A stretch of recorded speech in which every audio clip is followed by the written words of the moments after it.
And I was like, ooh, don't touch me there, Daddy. Okay, apparently we're live. Yeah.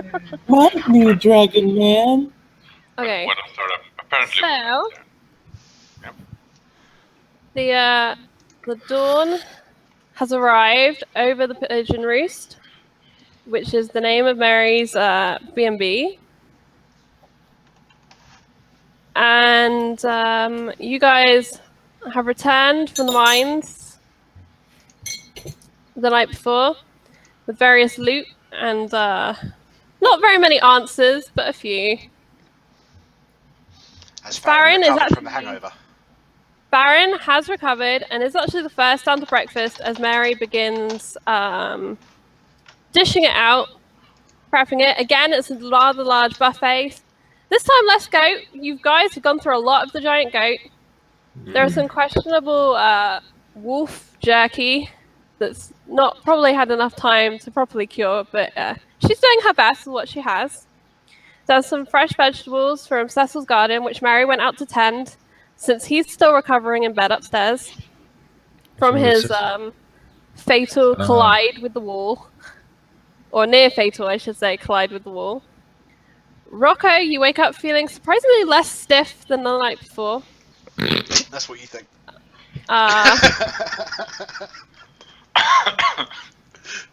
Thanks for that. Penis joke. And you all slowly gather down for breakfast. Penis joke. Morning, Pigeon. Morning. Mary is so busy It's a prepping breakfast. Mary is so busy prepping breakfast today that she kind of just waves at you all and gets back to kind of shuffling her pans and flipping the bacon. She's still a little bit annoyed that you all went off to the mine, but is still, glad you're all alive. There are pancakes and there are 2 syrups on offer. Neither of them are labeled. One of them has that kind of crystalline sugar around the top. It's not been opened for a little while. I take a piece of the jerky and not show it, but I don't like the taste. And Okay. I say, "Where's the bathroom?" Oh, it's upstairs, dear. And she kind of points back towards the foyer where the stairs are that lead upstairs. I say, "Thank you," and I go upstairs and spit out the jerky. How are you Okay. feeling this morning, Rockman? Ah, fantastic.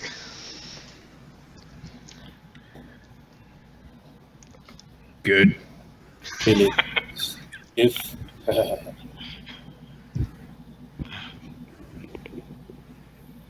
All right, where should we go? Did she know where we have been? He. She got rabbits, right? You haven't spoken to them since they got him back. You've kind of been asleep and chilled. I think Farron's given us a silent treatment. You okay, bro? Yeah, I'm good. No, Pancakes! meant And I Farron. grab both the syrups and swirl them on my pancake. File and- them out. One I- comes out, the first one, which is the same one Farron had, comes out and it's a golden liquid. And then the second one is a much more muddier brown color. Stir them around and scoop them in, shoveling our pancakes. Tastes like chocolate and sweet, sweet goodness. Yeah! I put some jerky on these pancakes. Like the half-cooked or half-dried wolf jerky. And tear it apart and sprinkle it on top. I eat it all. So are you guys gonna tell Farron what you got up to yesterday? Nope. Nope. Okay. That's fine. Farron, so yeah, Weimer will say, Farron, so we found this mine yesterday. It was quite interesting. We found some really valuable arcane crystals. Yeah, yes, very, very interesting. Very interesting. And lots of books. And then we dull gold from a hand. So nothing much. I have no memory of any of this. Yeah, Yeah, he turned to rock. Yeah, he got a bit petrified. It was one of the strangest experiences of our lives. There was a Apparently, giant hand. yeah, and apparently the blacksmith was a wizard. It's a goat. with study. It was the goat. No. Or what? The blacksmith was the goat. This Yeah, is what the Ginto blacksmith. took away from the experience. I had the deuce. Pretty sure that's what happened. We're fine. We got loads of valuable. I have this really valuable book about necromancy. Sure, we can pawn it or study it, maybe. And Sure. we got fool's gold or something. Yeah, it wasn't even real gold. Okay, so everyone who thinks their character is near a window, because I'm not sure where you are, roll me a perception. No? No one near a window? Yeah, That's wait, fine. wait. Is that perception? Yep. Ralph is near a Sure. window. He's on the roof. He's doing yoga. We already established that. That was canon. Tell me everything. Okay. Why Seal does can your find us perception the check window. look different? Yeah, I was just like, I think that's macros, Curious. isn't it? We changed okay. They've changed it. everything. Changed everything. To make it more So- fantasy. All Oh, of that's you, out the corner of your eye, begin seeing golden spheres of light coming up and out of the well in the center of the square. Did I see it? I got an 8. You think it's just dust motes in the morning sun. You just think, this town's especially pretty right now. So pretty right now. I go, oh god, I think the hand's gonna come out. Remember the giant hand? What? The What? giant hand. What? Oh shit! What's going on? Everyone, to arms! When I hear my brother say that, I grab my weapons out and jump up. I'm gonna. Whoa! Charlie's been playing with the particle effect graphics. So, with a rush of water, comes bursting out through the spheres of light. There's a weird static sound around you. And then everything goes silent, except for a distant crow, which has been frightened by the dramatic turn of events in its morning. And kind of caw, exactly as it flies off across the fields that surround the various buildings. Okay. Is there where's the window? Is it like just in the side here? Yeah, there's a window there, and there's a window on this. I can't ping the map. I'm on the wrong layer. Yeah, there's a window on the rear end by the chimney as well that you could probably see the glow. Okay, layout of the building. You've got this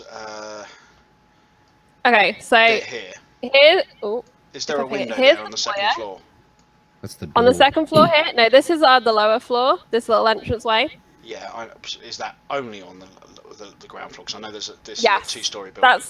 That's the first floor, the ground floor rather, and then this first floor is over at the back. There's probably a small window on this wall here. Okay, I just wanted to get some Um, elevation, but if that's not facing that town, that's fine. Yeah. I'll start heading towards No, the door. there is a window on this side on the first floor, because this is a bedroom over here on the first floor, and on the ground floor this is also the bar area. So, I walk outside. okie dokie. I shall hide behind the dragon ball. I say to my brother, be cautious. He's doing yoga. So it's okay. You be cautious. You be cautious. Okay, so Aaron, you kind of wait for everyone to leave because you were in the middle of obviously breakfast, and as they leave, you kind of duck behind a wall and you stealth and you try and stealthily leave the building behind the wall. Wymer, you're trying to discern if this is magical? Well, Is that what you're doing? or What are you trying doing? to- Tell me. Trying to understand what it is. I assume it's magical. Okay. Yeah, Looking does it look at familiar to any of us? looking at the spheres of golden light, you're intensely sure this is magical.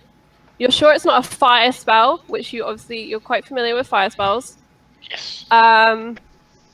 You've never seen this happen anywhere in your life before. Can I discern kind of what school of magic it's about?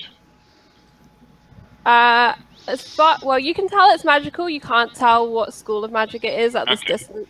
It's too soon to tell. Okay. On the door at the front of the building behind me, is it just kind of like wooden panels? Is it like the Yeah. front of the building? Can I rip It's kind of off like the one of wooden those farmhouse panel? doors where they're like the two parts. Yeah. Can I just find like a small wooden panel, rip it off, and throw it in the well? Sure. What do you want for that? Give me a dex to throw a wooden panel. I'll say that you can rip it off. It's not a very sturdy door. Can I use muscle to throw? Okay, go on then. Go on. Give me a strength. If you really lob it really hard. Okay. So you rip this panel off the door, which Fucking kind of gives way 20. fairly easily. You kind of look at the door like you didn't put up much of a fight, and then you lob it across the square as hard as you can, and it goes Through the well. Yeah, it takes off part of the rim of the well, and it drops down, and you hear a splush. Oh, it's fake. Did nothing. Then out of the well, Oh dear. What have you done, Jet? two swarms of bats. Oh shit! Shit. I quickly turned to Rocco because I couldn't see in the last fight. I'm like, are these the things that turned you to stone? They don't look the same. No. Also, you're a fucking idiot. You know that. Why? Did you see how accurate that throw was? Fuck. I have no idea what turned me to stone. I didn't see it. Oh, did you? No. He turned to stone. No, it doesn't look like those chicken Alright. things. So I didn't really see Roll them. initiative. I threw a to javelin. make this a little easier, let's roll initiative. Let's see how you guys do. What the hell? Another. Yeah, I don't like the layout they've changed the roll output to.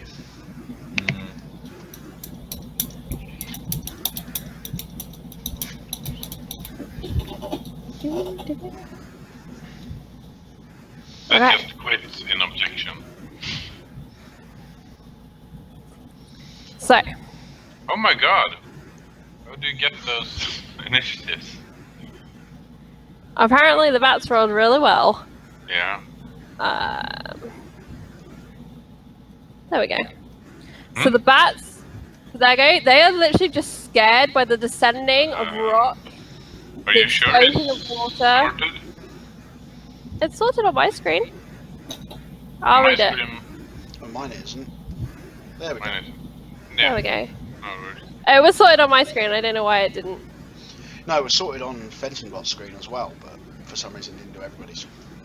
Okay. So basically, it was just startled, and the bats just take up into the air and fly out of the well, and that's all they do for their turn. Just a swarm of squeaking, chittering, leathery wings. Literally like bats out of hell. Okay, Rocco.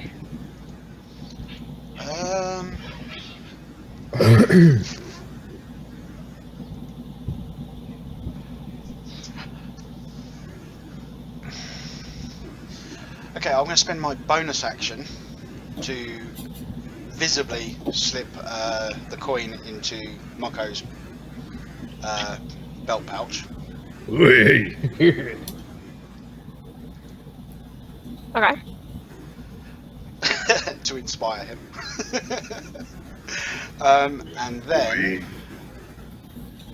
I am going to hold my main action until combat actually starts.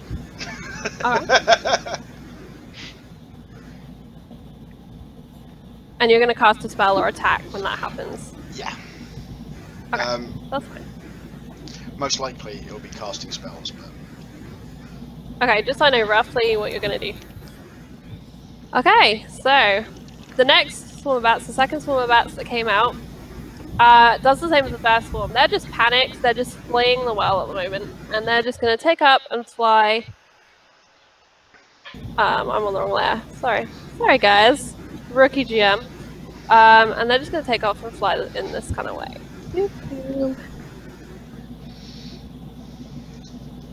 And that's the end of their go. Farron, who is currently just about hiding behind Weimer, the Goliath.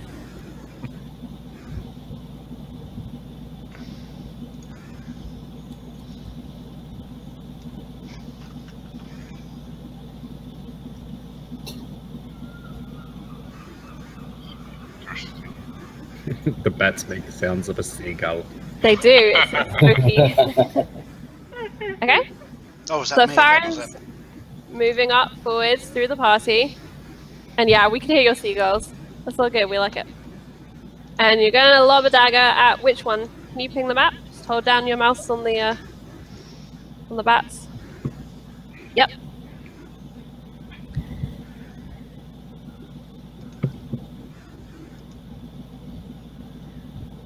So it goes shoom and flying through the air, catching the light as it goes. This dagger shoots straight out towards this fleeing swarm of bats, and it strikes them.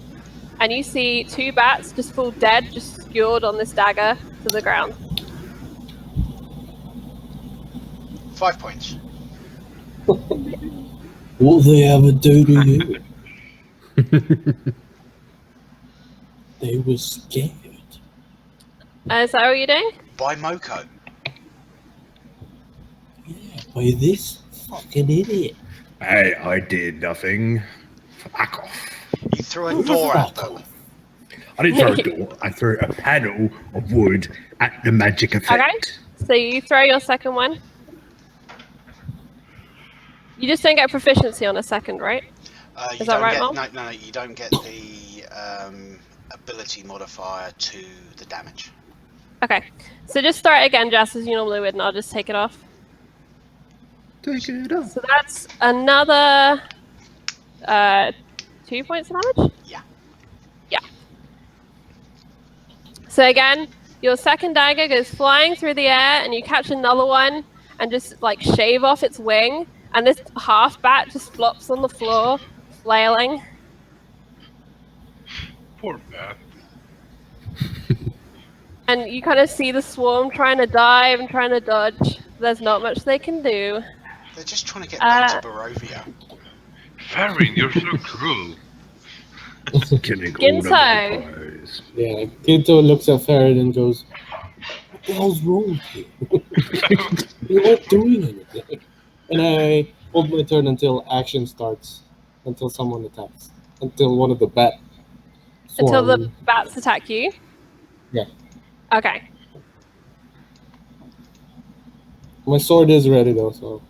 Okay. Weimer, you're up. Yeah, so yeah, I'm gonna not gonna do much. I'm gonna wait for I'm gonna hold my action with a firebolt until someone attacks. Okay. Okay. How are you going to continue your animal abuse? Me? Sorry, I saw magic. The magic eaters didn't do shit, so I threw a plank of wood at the magic. It's fair enough. Bats came out. Someone chopped a wing off, and you're having a go at me. I'm gonna grab out Pigeon's Peacemaker and get Okay. ready, but stand by my brother. If my brother's not doing anything, I'm not doing anything. The bats don't appear to be a threat. Do they look aggressive or just confused? Well, the ones that just got hit look rather pissed off now. At the person that's slightly separate from the other group. the direction from which they were attacked, I think, is probably the gist Right. that you can get from them. You can give me animal handling or survival. We'll see if you can get any more information. Can I push Farron just a bit Okay. away from me? So I will get. He's not with us. You could probably use your held action if you want to push Farron away. I am going to, just look, kind of as my bonus action, I guess. Ready my bat, and then just take a few steps inside. Just Okay. distance So myself from your survival, the you pretty bat much swarm. seen what I already told you that Yeah. they look kind of angry, that they're scared, and they've just they been look- attacked, and it's very bright out here. If they look angry from that direction, I'm going over there. Okay. So And I'll just hold my bat ready if they do come at me. the first swarm of bats, kind of hearing the squeals of their brethren as they're downed, are slowly going to turn their attention. They know they can't make it to the other swarm for safety, so they're going to start moving around you to here, Go home, bats. Go home. and that's as far as they can move in their go. And I think that's all they can do. So Rocco, guess who's up? Can I take my reaction if they're not going Yeah. to attack me? I Yes, would like you to try and scare them away. Okay. Using How are you going to do that? I'm just going to roar and kind of do you know when a bird is in the house? Like, but like that with a roar. Like a manly flail at the back. Okay. Go on Not- then. Give me Not Give me super an aggressive, just intimidation. trying to move Yeah. them away. just fly away, bats. Go home, Okay. bats. Go home. The bats think you're doing a mating dance, and they're suddenly very interested by the flapping of this black creature towards them.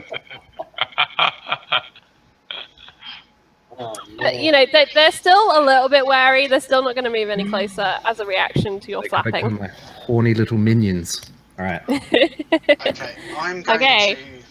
Oh, sorry. I'm going to, use Jinto as a means of obscurement and go and try and stealth. Okay.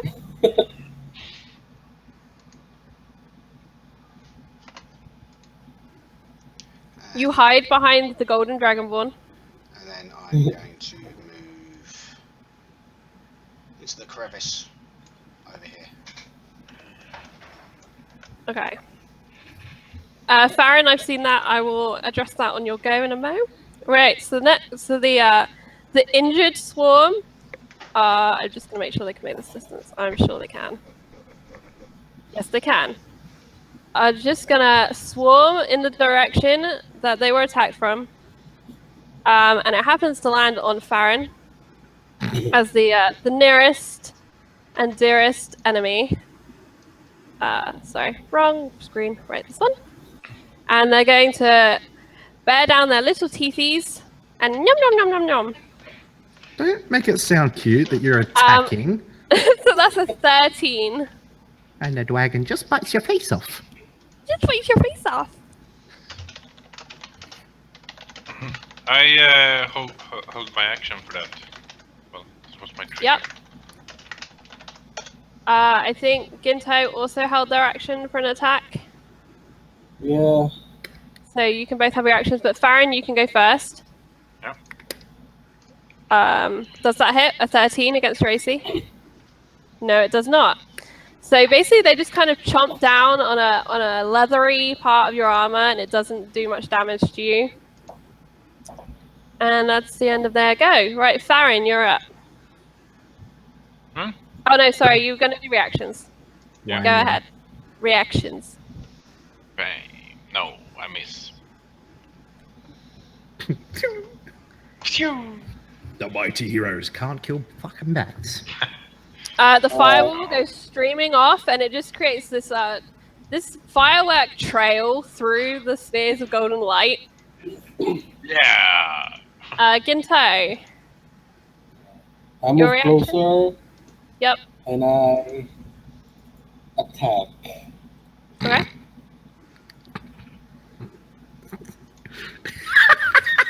You flail wildly with your sword, but these bats, they've seen blades in the air, and they're just taking all sorts of maneuvers to dodge. It's lucky he didn't hit Farron with a 1. But he does take a point of disrepair, which makes it 2 points of disrepair on your longsword. The left sword has 1 disrepair, not the right one. Okay. So both your swords are in 1 state of disrepair. Yep. Right, Farron, so you're going to take off your coat and try and capture them, is that right? Just, okay. Give me a dex check.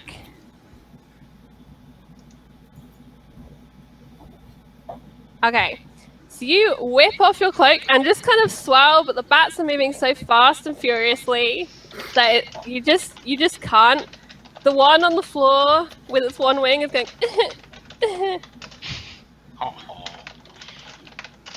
You could probably catch that one. Okay, Inside, you're go.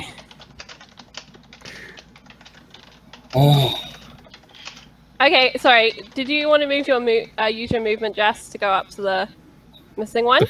Flailing. The flailing one? 1-winged. Okay. Wait, that'll provoke an attack of opportunity, won't it? I was just going to say that, yeah. If you do move, it will provoke an attack of opportunity from the swarm. So it's up to you. But you can use your movement if you want to.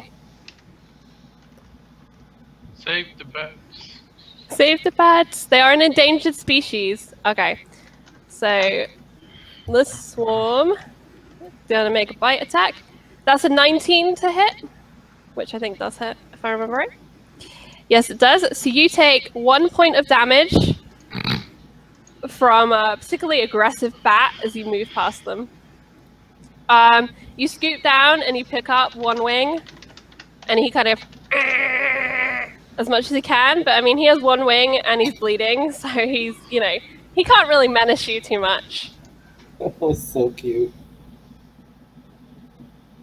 Well, I guess you haven't really used an action, so you could. What would you like to do as an action? Would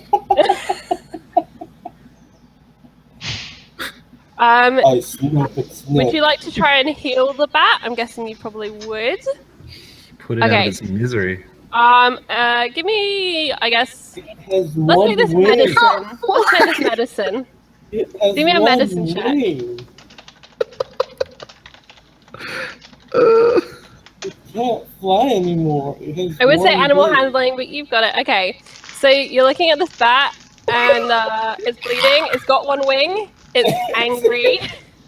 But there's not a lot you can think to do for it, so I'm guessing you're probably just going to wrap it up in your cloak for now. Bonus action. Snap its neck. Bonus action, snap its neck. With a 3, accidentally rip off its other wing. That's mean. That is not what happens. Vinegar. Okay. That's what we need on the wound. Vinegar. So you're not sure what you can do for this. You're not a vet. You're not a country child. At the moment, you're not sure what you can do. Right. So, Ginto, it's your go. Farron screams, "Where's the healer?" I try and do what Moko did and intimidate him to go away. Okay. Go home, bats. Mm. Okay. Nice. This time, this bestial roar you let forth speaks to them on the most primal of levels, and they fly away. And not only that, but the other swarm actually backs off from your brother. Nice. And starts heading off this way too. So they're going this way. They're avoiding the rogue with the sweaty cloak.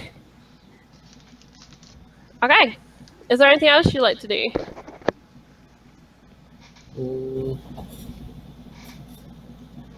Can I go to the blacksmith and try to repair my swords? Do you want to go to the blacksmiths?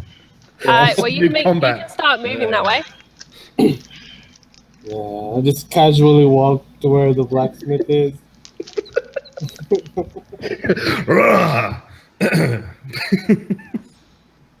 Okay, so the blacksmith's this building over here.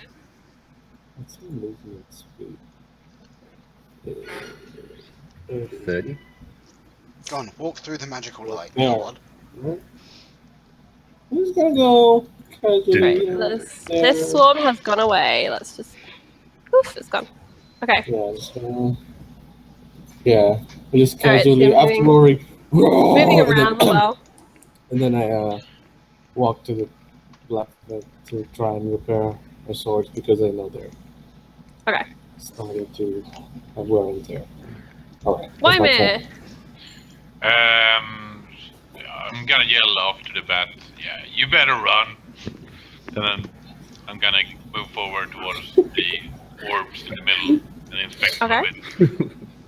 Yeah, you better run. And Ralph gives a taunting honk as well. Oh. Is he with you? Ralph? What? Is Ralph, Ralph with was on you? the roof. Ralph is on the roof doing yoga. I know, but I didn't know if he'd moved Ralph to make taunting haunts. Like honks, even. No. Okay, give me a perception. He's still From- doing yoga. He doesn't From care. which one? From whom? You. From Weimer. Ye who moved towards the orbs, give me perception.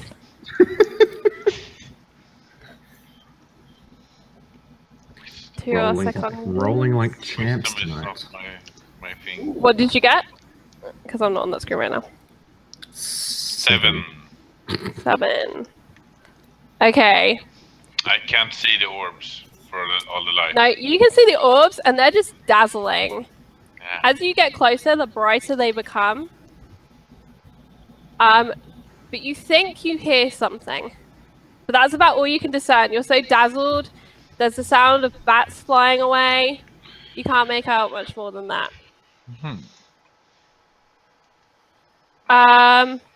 Yeah, okay, Farron. Give me the roll as well while you're there. You're right. You're pretty close.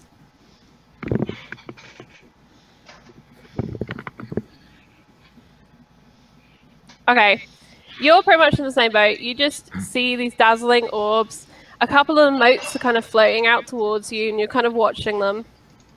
Is there anything else you'd like to do on your go, Weimer, now that you've moved? No. No. Okie dokie. Moko.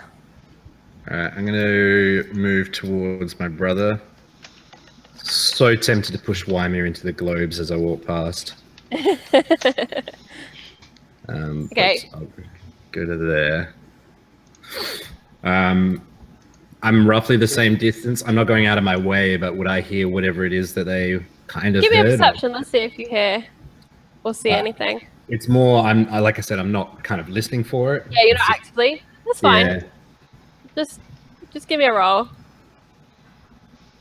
Okay. No, you're pretty much just following your brother. Kind of proud that he just scared off the bats when you couldn't.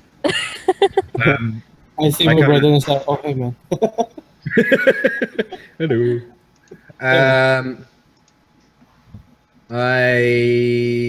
That's 30 feet. Farron, do you want me to heal the bat?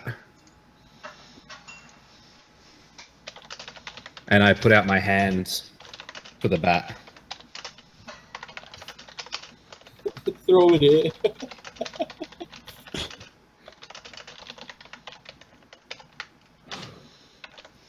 What does it say when even the DM is scared about what's going to happen? I know. It was like, what's he gonna do? And I pull the coin out of my back pocket and Okay. I just start rubbing it on the bat. Does it do anything? You discern no effect. I look up at Farron and go, I'm sorry, I tried. And I twist his neck. No! And the bat dies. You could have just as easily crushed it. Would have been brilliant. Like, I'm sorry, I tried. As a reaction, I will allow you to take one shot at the Dragonborn. One shot at the Dragonborn. Bam! Oh my god! Maximum damage. Okay. Ouch.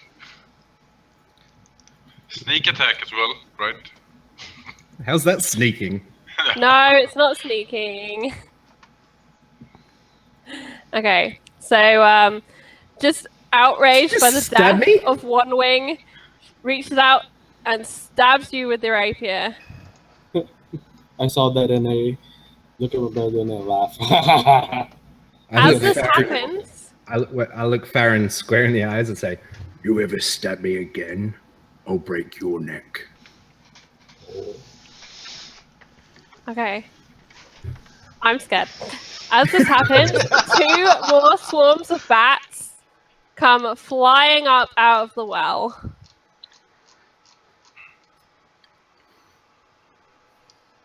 Just the same confused looking bats? Yeah, pretty much. They're kind of scared. They're fleeing. That's the impression you have as they come and flap it up out of the well. Let's Do not I- stab these ones. Do I have any more actions left, or that would have been it, snapping, rubbing the coin and snapping its neck? Do you have any bonus actions? I'm asking you if I've got anything else I can do. Well, I'm saying, do you have something you could do as a bonus action? I just want to throw the bat back at Farron, like just toss it back to her. Yeah, okay, you can, yeah, throw the bat back. I don't want to be holding Okay. a dead bat when 2 more swarms of bats come out. So, seeing its brethren, I'm on the wrong layer again. Get to the right one. Seeing its brethren come out of the well, the first swarm of bats is going to turn around and move towards them to unite. Okay. And I'm just going to add the initiative for these bats. Its life was brave and its flight was short. Rocco, your coin's broken. Okay. Hopefully. Why did that only add 1 swarm of bats to my list? Oh, I see why. I see why. Okay. So, Rocco, it's your go. Okay, Swarm bats 2. it's all gone out of order again. Yeah, I'll fix it. Just carry on. It's fine. I know it's your go. There's not a huge amount to do. Well, the bats just merged, and the ones that were flying away came back. Yeah, well, I'm not going to attack them while they're not being aggressive. Just cut off like just- one wing. Maintaining my stealth, I'm just going to dash down here, hide behind Emir. Because I can.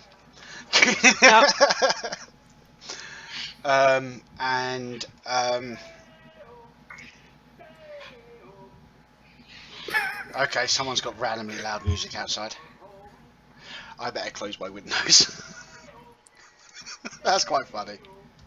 And then I'm going to hold my action to if the swarms attack Okay, dokie. while I close my window so I don't get random, you know. Ew. Ew. Okay, Waimir, your go. Is Oh, this back in really? order now? No, this isn't Uh, back in order now. No. Sort. Are you sure? Isn't it Farron? No, it's not your go, it's Farron's go. Yeah. It was out of order, even though I just put it back in order. Okay. Right, Farron. Farron is having an existential crisis. Well, let's be fair, okay? Yeah. You're the one that injured it. Jet just put it out of its misery. I tried to what I thought would work, heal it.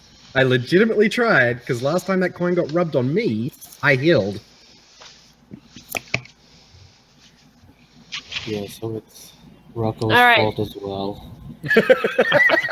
So you're going to go and take a dejected look at the well. So if you want to move to where you want to move to. Okay, give me a perception.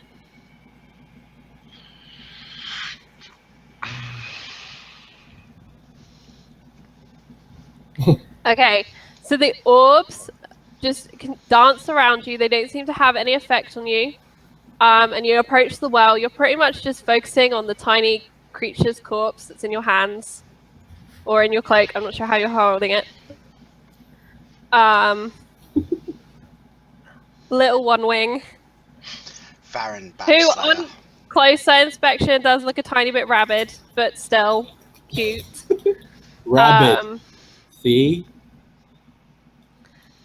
And is there anything else you'd like to do with your go?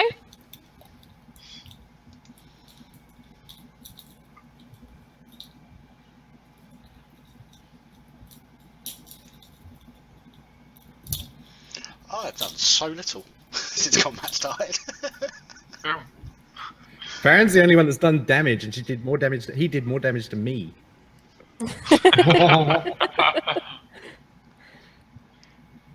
He cut off. He was sad that he missed out on the looting yesterday. That's what it is. Yeah. Okay, so you throw a rock in the well, and another explosion of water comes out. Give me a dex save. Okay. Yeah. You narrowly miss a great big splash of water. And the air around you just fizzes. It just zzz, with an annoying white noise static. So And that's Okay, Not a good Pup's idea. being whingy. Be right back. okay. No worries. Okay, so unless there's anything else you'd like to do, I think you've kind of done an action and moved. Yeah. Okay. So the swarm of bats, scared by the splash. I need to move to the right layer. There we go. Are gonna head for each other. They want to unite. They want to be a mega swarm. They want to do Mega that. swarm. A mega swarm. So that's that swarm. Mega swarm. And this swarm is just going to move up next to it, Drop. nice and close. And that's what they're going to do for their action. They're forming a mega swarm of bats. Is one of those swarms the one that thought I was trying to mate with them? That's the swarm over here. That we're kind of half scared off by your brother's bestial roar on the other side of the square. Okay, Ginto. I can reach the smithy now, right? The blacksmith is this building over here still. Oh, I was wrong. So I go It's still this inside. building. I go inside nonetheless. It's like, oh, this isn't the blacksmith's place. And I Yeah. keep walking to the other side. Like, So you walk What are in, you and doing? basically it's a shed filled with like really old farming equipment, like rusting. There's moldy hay that litters the ground, and you come back out. It's Yeah, okay. and Yesterday as was a I- as I'm- confusing day. As I'm walking by us, I say, this wouldn't have happened if you didn't attack it. And I keep walking. Okay. Even tore one of its wings off. Are you heartless or something? Wow. Why, Mir? Yeah, I'm gonna move up closer towards the well and inspect. Okay. So something like this. Are you just walking just straight towards the well? Yeah. Okay. Give me a perception. Perception. Yeah. Okay. So, as you walk through, you see the puddles on the ground. And you can see kind of an electric, like a lightning buzz around them, but on a very small scale. There's a kind of a hiss and a pop now and again. And through the glowing orbs on the other side of the well, near the forming mega swarm, you do see a movement, but that's all you can catch. Okay, what would you like to do? I'm gonna yell, who's there? Apparently it would look like I'm asking the swarm, since, or at least from where I saw the movement, I'm gonna ask who's Yeah. there. There's no reaction. The swarm just kind of continues like swallows dancing through the air. Not swallows, what are those birds called that do Because- the... Yeah. Because the Maybe swans. movement Anyway, was those towards birds. the swarm, right? Yes. Okay. It was somewhere in this area. Kind of... Ooh, I just grabbed the bat. Not the bats. Kind of somewhere around here. Okay. You couldn't quite, pin down exactly where it was. You just saw something else move. Okay. Yep. Then I'm done. Okay, you didn't want to do anything with your go? No? I'm... Okay, because shouting's a free Alright. action as well. Okay, well, I can So you hold can my take action, an action. and I'm gonna hold my action if someone gets Okay. attacked for a firebolt. Okay. Moko. I was gonna walk up next to my brother. What's that? Just gonna go with him to the blacksmith's. Yeah, what are you doing? Yeah, going to the blacksmith. I think my swords need a bit of repair. Oh, you know I can do that, you idiot. Yeah, well, I wanted to do it by myself. Also, you need to heal. I know, that idiot just stabbed me. I know, even though she killed the bat. He, whatever. Elves, man. Humans are weird. Humans. Yeah. Elf, I'm pretty sure. Human. Do you think that was... Wait, is Farron a human or an elf? I think it's human. Human. All right. At least both his parents are human, but you know. It's either a male or a female of either elf or human. Yeah, I don't think that's an elf. Doesn't matter. He stabbed me. I know. I was trying to heal the bat. The bat was dead. The healing coin didn't work, so I killed it. I mean, if you did heal the bat, what would you do with the bat? Or he, whatever. Wear it as a necklace. Hey, he's gonna hop around. We laugh. We just walk into the fucking blacksmith. I'll race you there, and I go my other 15 feet. Okay. Yep. Okay, yep. You only have 15 feet of movement. I took 15 to get to him. I guess if you're I not could- using your action, you could do a double. Yeah. All right, yeah, I'll just sprint If for the you want to, blacksmith. you're just running to the blacksmith. Yeah, I'll run up to the wheelbarrow. Give me a dex check. Dex save. Sorry. Dex save. Dex save. Yep. Come on, fail. Okay. What's the inspiration dice? It's D6. Use that One now? D6.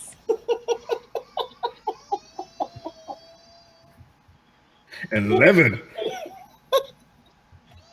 Okay. Oh So, much like in the mine the day before, there's a sudden explosion, and the wheelbarrow fuck. just splinters. I'm going to laugh. Gross, you're there. Great big great big shards of wood come hurtling at you. You narrowly miss one that's coming right at you, and the wagon wheel just tumbles towards you and just sunks you in the chest. But it doesn't do much damage. It's not going that quickly, luckily. Oh, For good, you. because I don't want to die from a stabbing from a teammate and a wheel. Okay. That's from Splinters. And it's the Swarm of Bats I go. said to my brother, like, holy shit, did you see that? Yeah, I did. You're a fucking idiot. And this Swarm of Bats is just going to move towards the Mega Swarm. And that's all it's going to do for its go. And Rocco, if Mole's back, is up.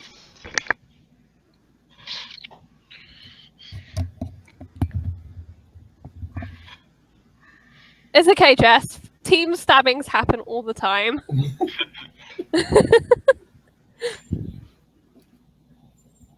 Okay, so Rocco is going to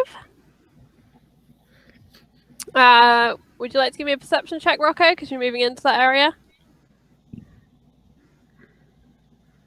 Okay, so Rocco, you see the movement of a figure across the well from you.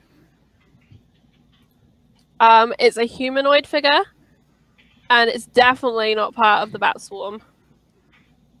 And it seems to be heading in your direction.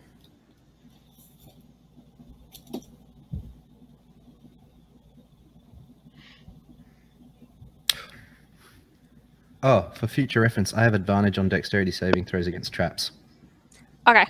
and spells. So yeah, that would have still kept you at 9, so that's fine. Yeah, no, I'm just more thinking. For Yeah, no, that's future fine. reference. I'll make a note as well, so I remember that.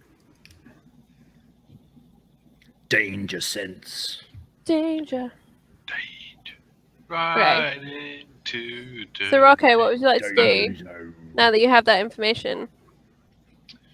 5, 2. If you're talking, Mole, I can't hear you. Okay, that's mic problems. Okay. Yeah, where is this figure? It's coming closer to you somewhere on this side. That It's the I moats didn't kind see of a thing. obscure it now and again, so you can't like pinpoint it, but you know Roughly. there's a figure moving over there. Are we talking this area or this? Yeah, that's what area. I did ping the map. Yeah. I didn't see anything. So Okay, so it's kind of here, this sort if of you're area. on yeah. another layer and you're pinging the map, we won't see it. Oh, that might be why. Okay, so you're this sort of area here. Okay, I'm going to throw a sleep at that point. Okay.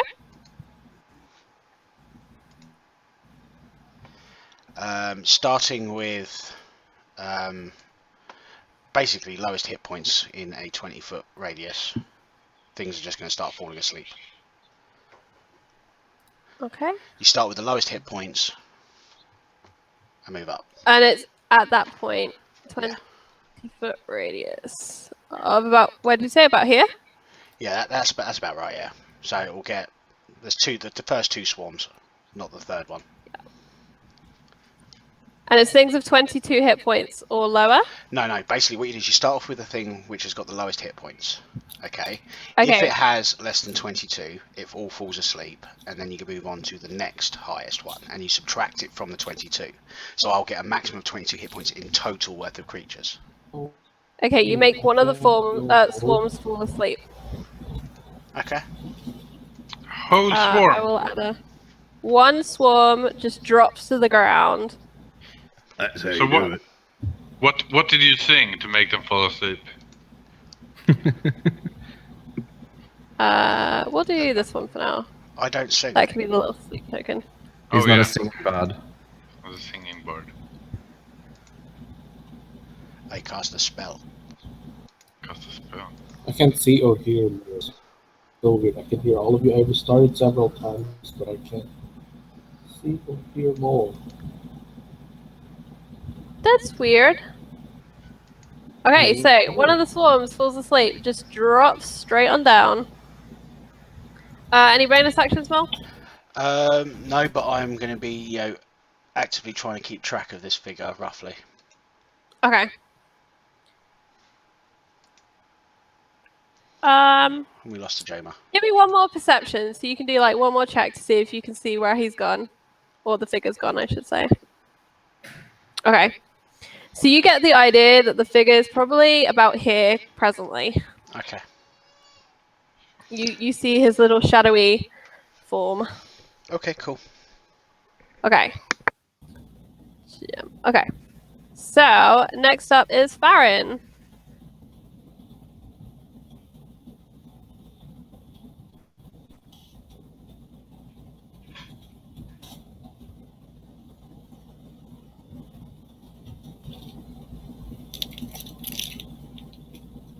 Yep. Give me. Wait. Where is Farron?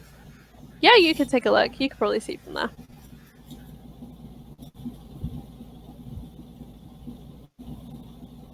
Okay. So as you peer through the moats, you get a flicker of a shadowy figure moving on the other side near the swarms of bats. You also see, obviously, the bats fall asleep on the ground, and the other swarms just kind of start swirling together, trying to fill in the gaps left by their comrades. Apparently they're communist bats. It's okay. The communist bat conspiracy. Okay, so to Go. stealth, you kind of need to have somewhere to hide. So I guess you could duck behind the well level if you wanted to do that. Okay, go on then. Give me a stealth.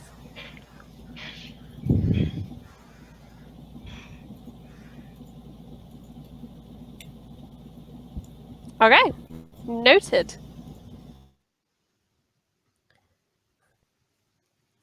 And anything else you'd like to do?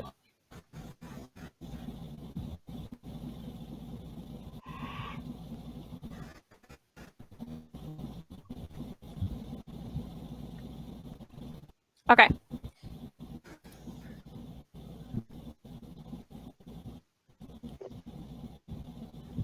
So the two swords bats, I'm just going to do them at the same time because they have pretty much the same initiative.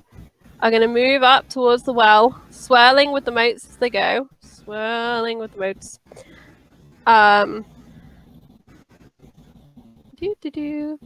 Heading over towards the side of the well where half of the party are currently. And that's as far as they can go right now. I think. There we go. Oh, too far. Go back. Perfect. So, Gintai. You continuing your dash? Walk.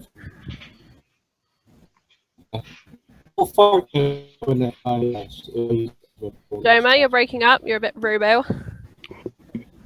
Oh no! Can you now? It's a little Just better. about. I think he's just dashing to the door. Okay. Yeah. I think so too. To the door. Yeah, your little signal thing's on red for me at the moment, Joma. Yeah, type away. Type away. We have two typers. Type 1 and type 2.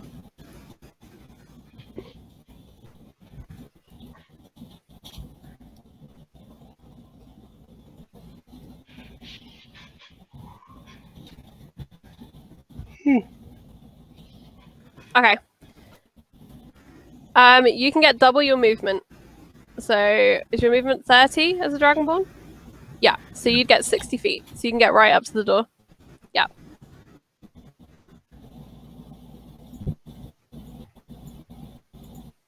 Beautiful.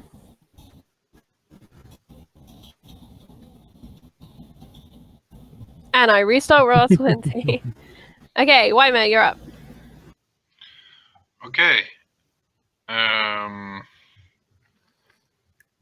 So are these bat swarms flying towards us Yeah, they're heading in your direction now. aggressively? They seem to be heading actively in your direction. Okay. So gonna need my ruler. So if I cast something that's a 15-foot cone, it would from here Can it you would hear reach. me now? Yeah, it would hit Yeah? both the bats. Yep. Okay. So I'm gonna cast Burning Hands. Okay. Uh, They get to make dex saves. DC 12. Come here, my little batties. We have to make saves. No, don't save.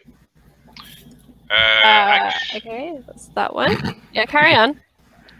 also, just to make sure, even though I don't think Farron should be in the line of fire, but even if she would be, it's fine because I have sculpt spells.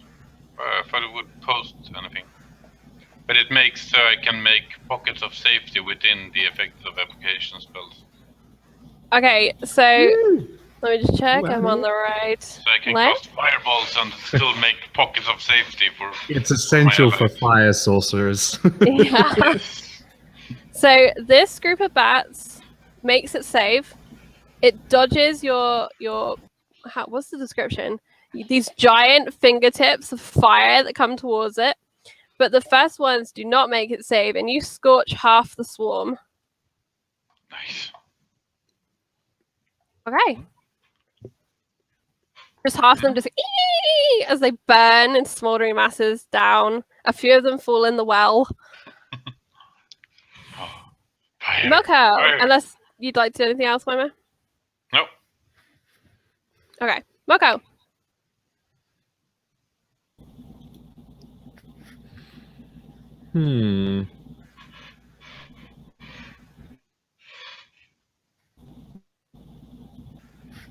I walk into the blacksmith. I walk into the blacksmith. Okay, so the blacksmith is pretty much as you remember it being yesterday. It's dark. There are tools kind of scattered around. There's the giant pool in the middle used for the cooling of weaponry and things that are made that you came through yesterday as a magical portal. Yeah, that's what you get when you walk in. Is there anything of value? So anything Looks about it? like Roll me an investigation. Oh, my strong suit. look for Smith stools. I'll find any Okay, Smith tools. you look around. For the most part, you can't see anything of value. You think perhaps there might be some metal here, which might have some scrap value, but there's nothing really shiny. All right, I start picking up the scrap metal. Okay. So you pick up a few pieces of slightly rusty iron, a piece of steel that looked like it was on its way to becoming a sword. And I'll let you know the value of that later. Oh, thank you very much. I will make a note. Scrap metal. Because I need to look up how I value that. Okay. So was it scrap metal and like a broken sword? It was you know how they fold steel to make a sword? It was kind of in the process of being beaten into a sword when it was left to cool. Okay. I'll say scrap metal and scrap sword. Yeah. Oh, thank you. Okay. Is there anything else you'd like to do? Is there any way comfortable to sit down in the blacksmith? Yes, there is. There's a little rocking chair in the corner. I will. Oh no, that probably won't be able to hold me. Is it like a thick slab of some sort? You can sit on the ledge of the pool where the water lives. Yeah, I'll sit on the ledge of the pool, and I'll just get my water skin and just kind of clean my wound out. Okay. That's my fine. turn. Swarm of bats is asleep. Okay, Rocco. Okay, can I still see roughly where this guy is? Give me a perception.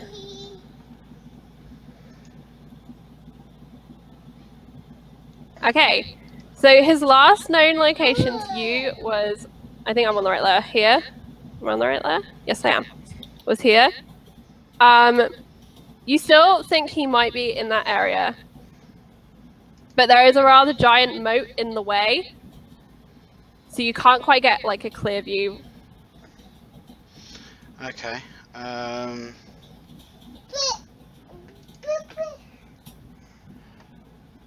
am going to try the same thing as last time, except I'm going to center it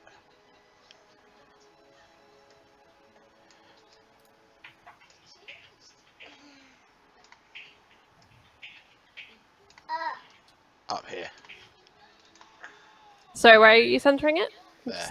Okay, you're centering it there, and it's 20 feet from there, right? Yeah.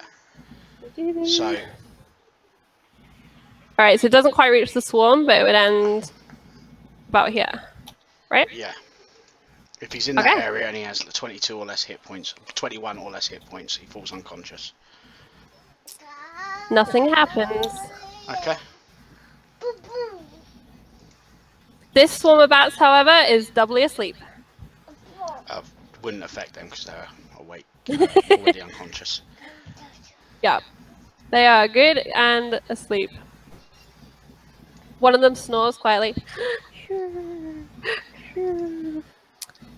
Okay. Farron. And I move up. Okay. Sorry. Hey, pup. Yeah, she's in a foul mood because Mrs. Mole didn't buy milk, so she's run out. Uh-oh. Alright, you're gonna go looking.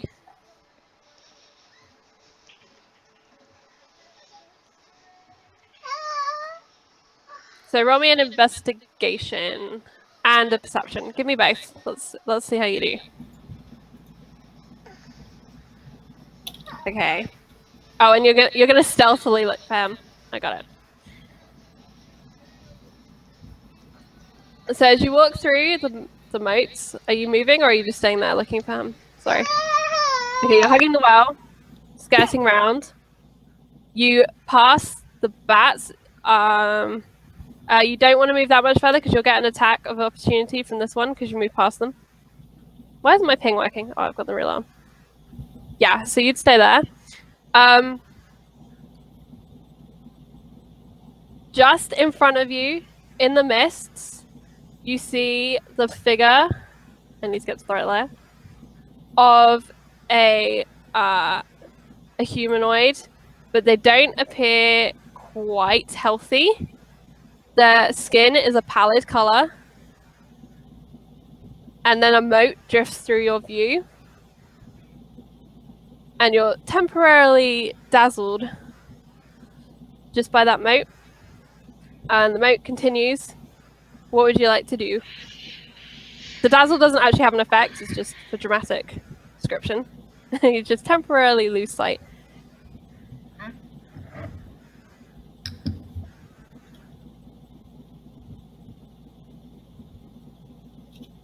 Can you give me a nature check?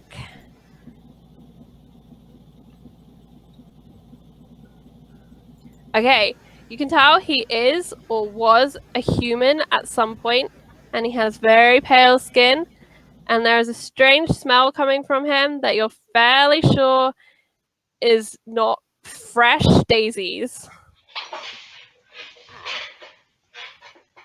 But you're not 100% sure what sort of creature he is.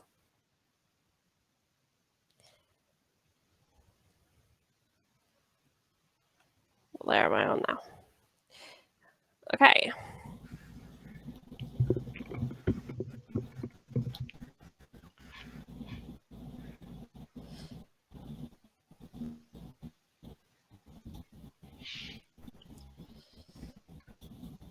Is there anything else you'd like to do with your game? Can you poke this guy? Make a roll.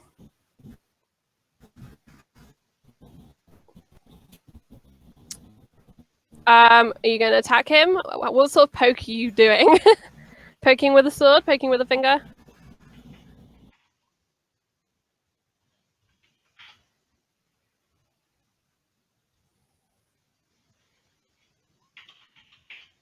Do you have a stick? Okay, just roll me an attack with disadvantage because the moat was in your way.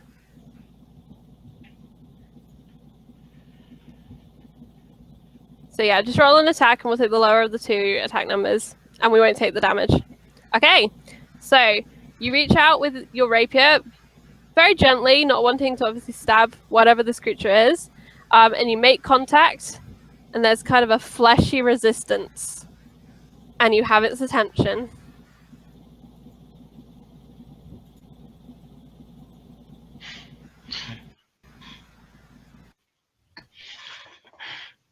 From beyond the moat, you hear this laughing, really sinister laughing. He says, "Girlie, wouldn't you like to know what I am?" He apparently also has issues with gender, but it's okay. This is your life. Okay, and now it's the bat's turn, unless you'd like to do anything else. Okay, so the bats, as you've come close to them, are going to take their attacks on you, unfortunately. So, the first one is a 21 to hit, which will hit and does 2 little bites of damage. And the second one is a 17 to hit, which will also hit and does 4 points of damage. So the 2 swarms just turn on you and kind of and just these bats descend and little bitey teeth find purchase on any skin, and the second attack actually just bites through your armor and just sinks little fangs into your skin. So that's a total of 6 points of damage. Joma, who I hope can hear. Well, maybe not. We are not sure. He's having lots of many problems. connection issues.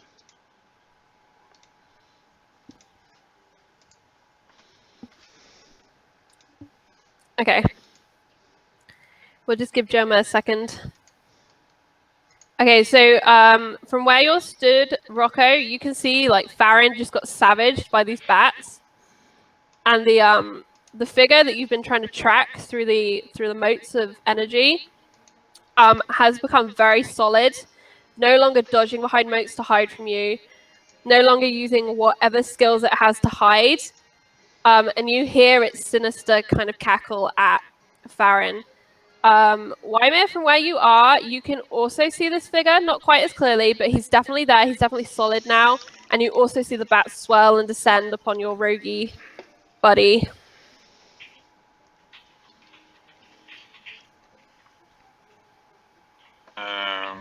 Buddy, Chroma says yeah. you should play Chroma Jet. Homer wants you to play as him. I assume he's going to repair his, or attempt to repair his weapons. Yeah. Okay. I'll just give you access to a sheet. Give me 1 second to find it. I have a lot of sheets over here. Ginto. Oh, me? Yeah. Okay, cool. Yes, you. Easy. Just so you can do Yeah, whatever no, you need that's to do. fine. Okay. And I'm sure he can feed you instructions Yeah. if he needs to. Okay. There you go. You have access to a sheet. He's gonna Alrighty. restart his computer. He's going to try and repair his swords.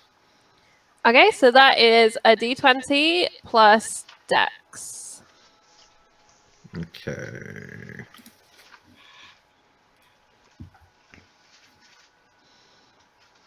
Okay.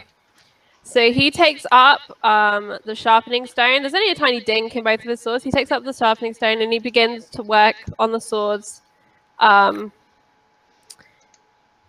I'm trying to remember what the... Bear with me a second. I've lost my folder, which has the rule in. For the repair. Because it might actually be a D100 and I may have just screwed up my is. rule. I think Yes. I think it is a D100. Alright, so roll. Bear with me a second. I'm just finding the sheet which has it on. Too much paperwork. I wasn't prepared for you to start repairing things. Where is my sheet gone? it's only a Okay. 6-second repair as well. So it is. Okay, roll a D100 plus your dex. Okay, his dex is +1. Normally this is done during a period of long rest, but he doesn't know there's a fight outside, so to him maybe he's taking a long rest. So that is a success, but he's going to need to spend the next kind of 2 rounds working on that sword. Sure. On the one sword? Yeah. Alright. Because Cool. it's meant to be a long rest, and I forgot. Yeah. Because I hadn't thought about it. I think, didn't you say short rest? I could have sworn it was a short rest because I got a repair kit and we talked about it. I think I just read long rest. Anyway, so he's going to take the next 2 goes to do that. Cool. That's the ruling for now, and I'll double check the rules properly for the next go. Okay. Easy. Stu, Wymer, you're up. Yes, so I can see this corpse guy as well. Yep, you can see the corpse guy. Can I do a nature check to see if I know what it is? Yes, you can. Let me check. Okay. So, looking at this creature, you are definite it is not living. You're sure it's undead. And you're fairly sure this is a ghoul. Ah! Interesting. He's so chilled out. And what you know about ghouls is that So nice! Never seen a ghoul before. they're unpleasant creatures. Ah. The things you learn. Oh. Oh, howdy there. No. Howdy there. So I'm gonna move up there. So I think, can I do like a cone like this? In some manner? What's your cone? 15 feet? Yeah? That would be 15. No. Yeah. So kind of anywhere. Yeah. And it So wouldn't just hit have- Rocco either. Rocco's fine. Yeah. Yeah, I want to hit all 3. Okay. I think we can... I actually could have Hang a... on. Do you hit Farron? I'm using a pocket. Okay, you're putting a pocket on Farron. Okay. Yeah, I can sculpt spells. It's basically I can That's sculpt fine. as many pockets as 1 plus the spell's level. So I That's can fine. So sculpt just 2 let me know pockets. when you do that, so I know that you've thought about putting in the sculpt. Yeah, it's in all evocation spells, and it's a feat. Okay. But yeah, yes, I will sculpt the pockets. I just need to find a spell. There. And dex save. Uh, Okay, so the undead creature makes it save, as does Swarm of Bats number 1. And okay, so the Swarm of Bats nearest to Farron, which already you wiped out half of its population last time, is going to take another major hit. And you see its numbers are dwindling. Even though it's part of this mega swarm, you can tell like part of this swarm is dwindling down to just 1 or 2 bats. okay. The undead creature literally just took like 1 step back and just let the fire go past it. It was literally so unfazed. And then it just kind of takes a step back forward and kind of laughs at you. Nice try, Magic Man. Oh, thank you. Okay, Moko. I've checked and it is a long rest, but It is a long rest. yes. All right. But I will swap it to a short rest because, yeah, it's fine. Awesome. Well, I see that he's going super slow with his one sword, so I'm going to start on his other sword and help him Okay. out. And I've got a repair kit, so I think you said that added my That gives you proficiency. advantage, right? Oh, advantage. Oh, Yeah. no, one. Most kits in the book give advantage for whatever they're associated Yeah, I believe with. it's advantage. Okay, so it's 1d100 plus my dex. Or strength, whichever you prefer. Ooh. Well, he would have With added his advantage. stuff. Yeah. All right, so Websmith kit. that's with advantage. So Oh, 97. actually, hang on, hold up. With a Websmith kit, you can just repair 1 point of damage. Oh, just straight up. You can just declare, yeah. Sweet. Well, I want to repair his other sword while he's working on his. Okay. So you grab another one of these sharpening stones, and you just begin working out that dink, and it doesn't take you too long. But, it's going to take you a good 18 seconds of sharpening. That's how you do it, brother. And I Yeah, hand you're it like back to him. furiously sanding away at the blade, I guess. Okay. The That imagery. swarm is asleep. Oh no, is that swarm asleep? Yes, that swarm's asleep. Rocco, you're up. Okay, I am going to dart around so I don't actually enter the threat range of the bats or anything to there. Yep. And use my last spell slot on Farron.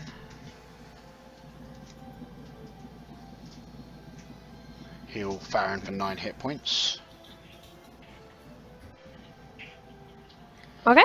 And then put my hand on his shoulder, just, and basically say, "You got this." Okay. And Farron, with these words and this kind gesture from the halfling, you feel, the warmth of healing wash over your little bite wounds, and they slowly close up. And within you feel like, yeah, you do got this. You have a friend in this battle, and they're telling you got this. And you get 1d6 to rolls.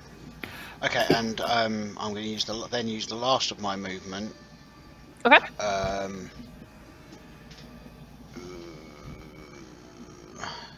To move up here, so Farron can sneak attack.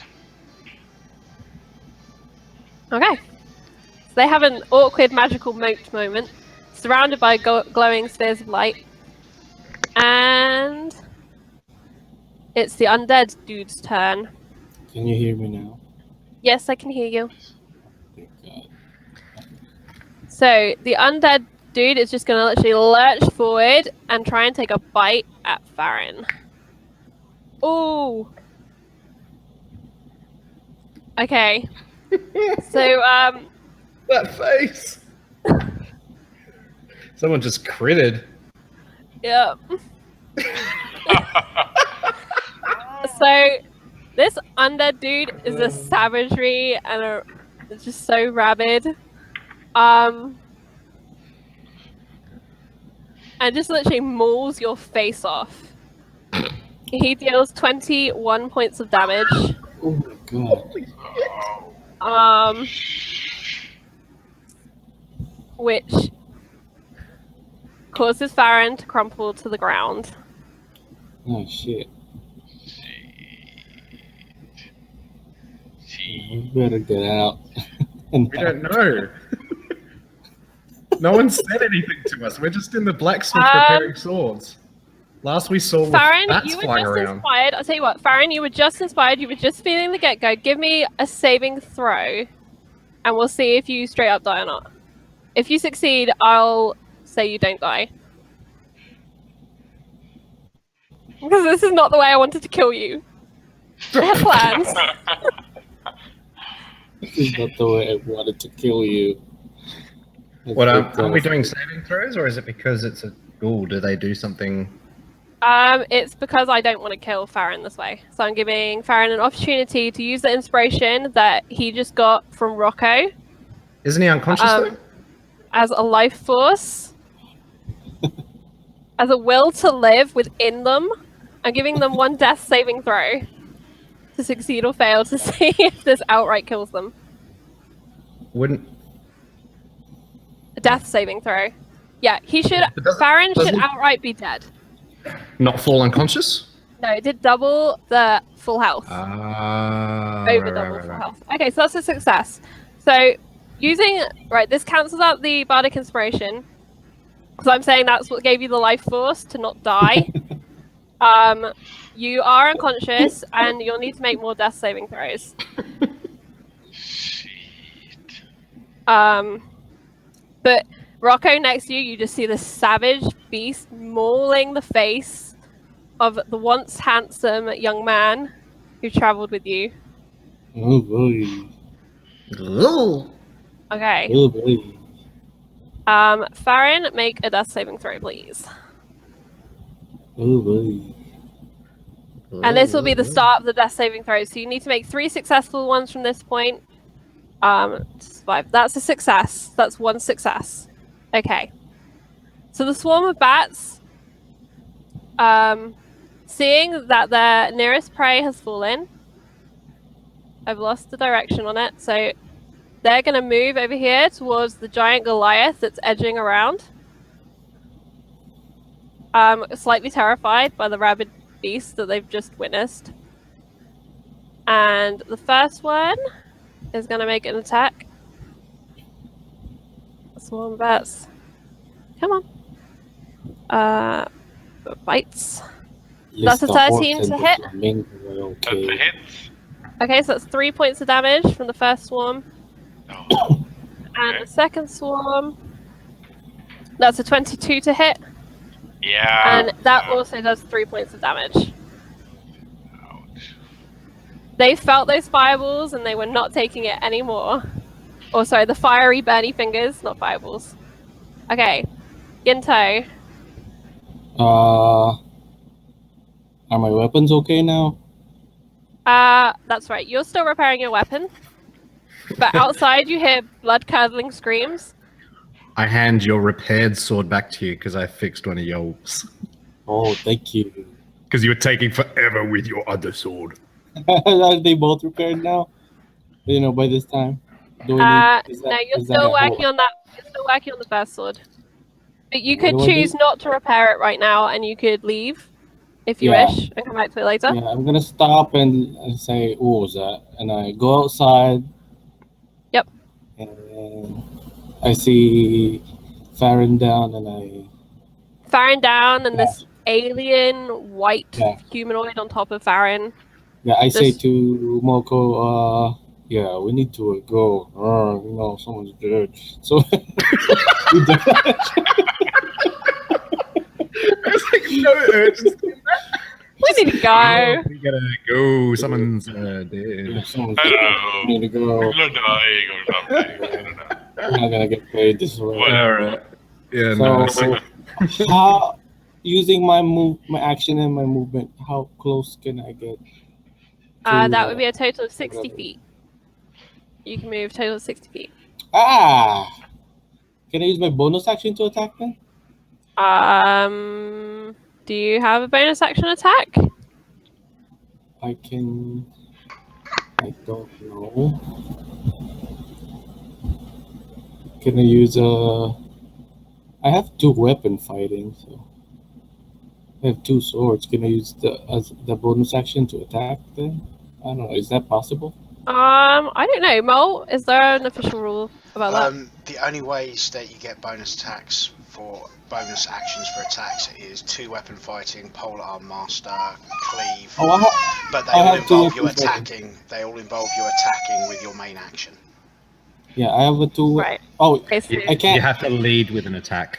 Okay, Yeah. never mind. So I get about here. yep, so you, Dash, and I gesture to Moko that come, someone's down. So that's my action. I guess I'll come along then. so as this is happening, Mary Pigeon is going to come out of her For fuck's sake, in. get inside. to see what's going on. Crossbow. That's what we need. Innocent civilians. And in her hand is a bottle. bottle with a piece of cloth coming out of it. Okay. What? Oh, Has she made a Molotov? She's gonna Molotov you. She's She gonna Molotov may have me. made a Molotov. Okay, Wyman. Yeah, Wyman, you'll go. Okay, so how? If it's a 15-foot cone Yes. that I cast, does it go to the goal or is it? If you cast It a will 15-foot cone at the thing, it's gonna hit Farron. Yeah, It's gonna but hit I can Farron, make a pocket for Rocco. Farron. It's gonna hit all Yeah. of them. It goes from your square. Yeah, okay, so it won't hit you two. But Correct. it'll No. hit Farron. He can make a pocket, is what he's saying, so it doesn't Oh, hit that's Farron. right. That's right. Sorry. Pocket. And it would also hit the bats that are in Pocket. front of you. Pocket. I got Farron in my pocket. I got a pocket full of Farron. No. So yeah. Okay, so it's 12 ducks. Yes. The ghoul makes it. No. Again, just dodges lithely out the way, unfortunately. I wonder if And so does the swarm of bats. They both make their saves. Like, this guy needs to It's stop still rolling 6 while it's still scaring 6 me. damage if they fail. Sorry, if they pass. Yeah. It's half Yeah. damage on a fail, so a pass. So that's fine. It is noted. It's just not doing a lot. So the swarm of bats, you see a couple of them just drop down, barbecued. The bats, did they make the saving throw, did you say? Yep. Oh. Okay. Oh. Yeah, I think that's all I can do. Oh, hang on. Do the ones next to you, the other side, that'd be a 15-foot cone? It's No. a cone, so No, it it's a bit goes wide, isn't it? Straight The and cone. So it You know, would only you know go... the Tetris Yeah. shape? You know the Tetris shape, which is That kind shape. of like half a plus sign? Yeah. It's effectively that. Okay. I was just checking. Okay. So, Moko. Oh, sorry, unless Wyman needs an bonus action? No. Nope. Okay, Moko? I'm gonna run. I think to there was 30. Yep. Right. I think so. Okay, so from there, just so you know, the swarm of bats on this side is like diminished greatly. There's like 1 or 2 bats. This side, you just saw Wyman take down like 2, and then the evil pale guy is over here nomming on Farron's face. Yeah. All right. And then so onto the bonus action. Right to red.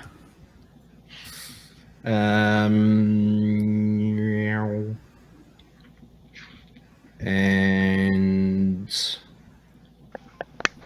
I throw my javelin at the ghoul. Okay, and that's gonna hit for 7 damage. Is that right? Yeah. Yep. And as a free action, can I just turn to Pigeon and be like, get the fuck back inside and do not throw that. Oh, I just wanted to help. Get the fuck back inside and do not throw that. Okay. And she kind of shrinks backwards. The ghoul, like, above Farron, takes this javelin straight through its shoulder. Like, the javelin goes all the way through. And just blood oozes from the wound. It's like a sludge. It's green and black and oozy. And it just looks up at you and just hisses. I'm a bit more excited than I should be about this. You did a reasonable amount of damage just now. Cool. All right, and that's the turn. Okay, and that swarm is still asleep. Rocco. Okay, what I'm going to do is try and stabilise Farron. Okay. I've no idea what the DC for that is. Let me have a look. I know it's a medicine check. I'll do a medicine, and if it's above 10, I'll say it works. Okay. Just kind of holding his face on.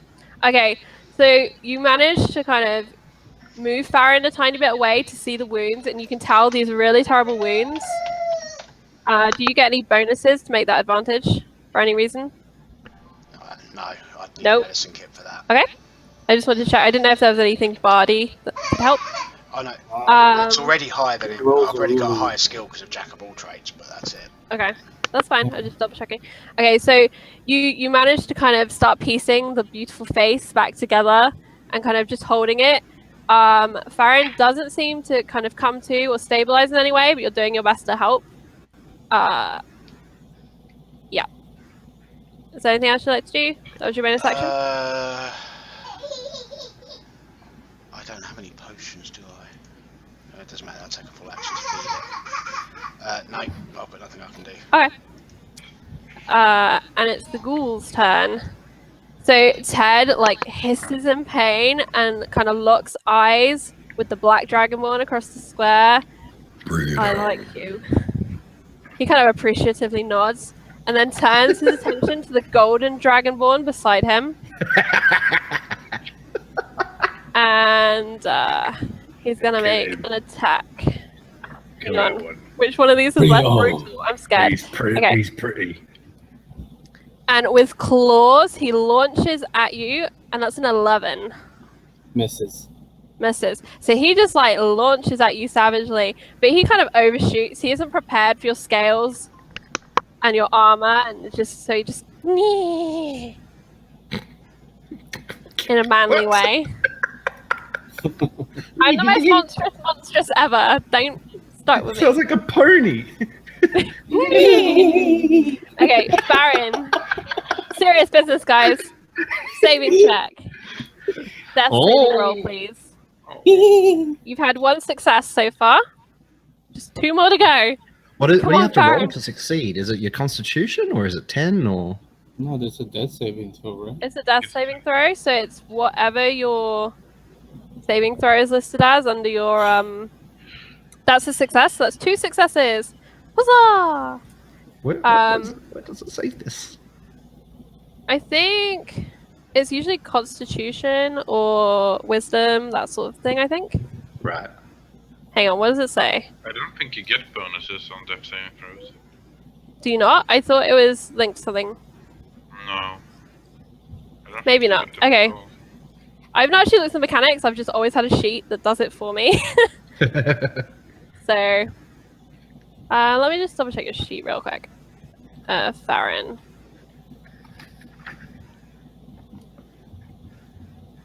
Oh yeah, it's just a standard throw, it looks like. Oh. Oh. Okay. So anyway, you make it. You feel your life force really fighting what the ghoul savagely did to you. I'm too pretty to die. I will double check that. The swarm of bats are gonna take another flight of the Valkyries. Valkyrie attack on Wymir, the fireman. Alright. So the first one is a 19 to hit. 19 hits. My AC is 10, so yeah. Okay, so that's 3 damage. Yeah. And a 21. Yeah. Yep, so that's 6 damage. Yeah, roll a d20. If you roll higher than 10, you succeed. Yep. Okay, thank you. 10 or higher, sorry. So So that's a total of 9 points of damage from the 2 swarms. Okay. Yeah, that's. I'm at 3 hit points, so I'm a bit. Okay. Okay.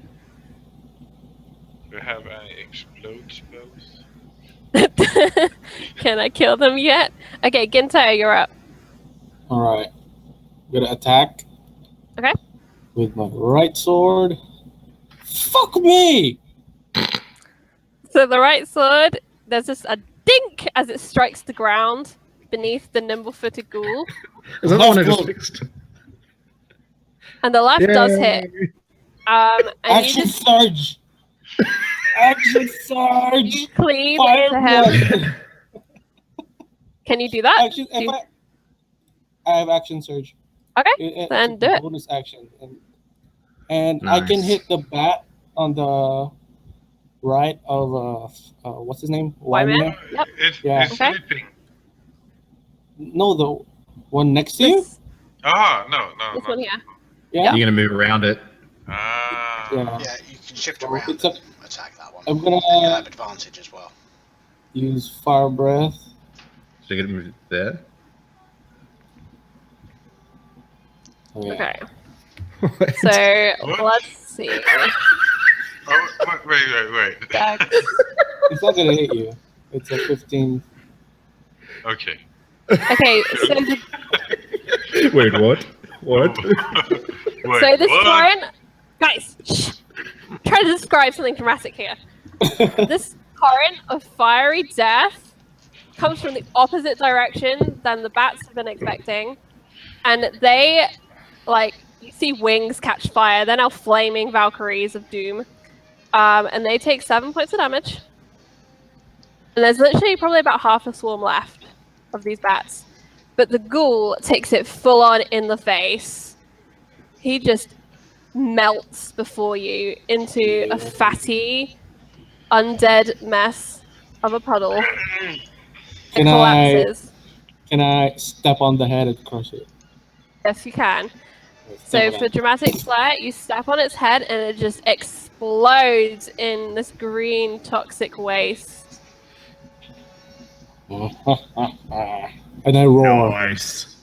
I roar loudly. Okay, Wow! let out Wow! this manly kitten roar. Okay, No, not. Wymir, you're up. Okay, so how big are the swarms? The one to the left of you is kind of like 2 bats fluttering around, and the one on the other side is probably 3 or 4 bats. It's about half a swarm. Okay. Okay. So that's interesting. Mary Pigeon retreats because I didn't move her earlier. Get out of here, Pigeon. She's a tiny bit scared. She's never seen dragons breathing fire. I just didn't want her to throw He's a heard fucking about Molotov it. at us. I'll be Away! fine. I'm fire resistant. Yeah, I'm not. Neither's Farron. Farron's still unconscious. I think you have too much faith in the power of her arm. Well, that's the other thing. I didn't want her to lob it, fall like a meter in front, and then set herself on fire. 'Cause she screams like a pigeon. So I have a spell called Chromatic Orb, but I need a diamond worth at least 50 GP. Do I have that as a component? Do you have enough money to pay for one? Yeah. Can I go shop now? I will say, because you have just take away the 50 GP, we'll say that you had a diamond that you'd collected on your travels because you're prepared for your spells. But next time we'll make sure that you go shopping and get what you need.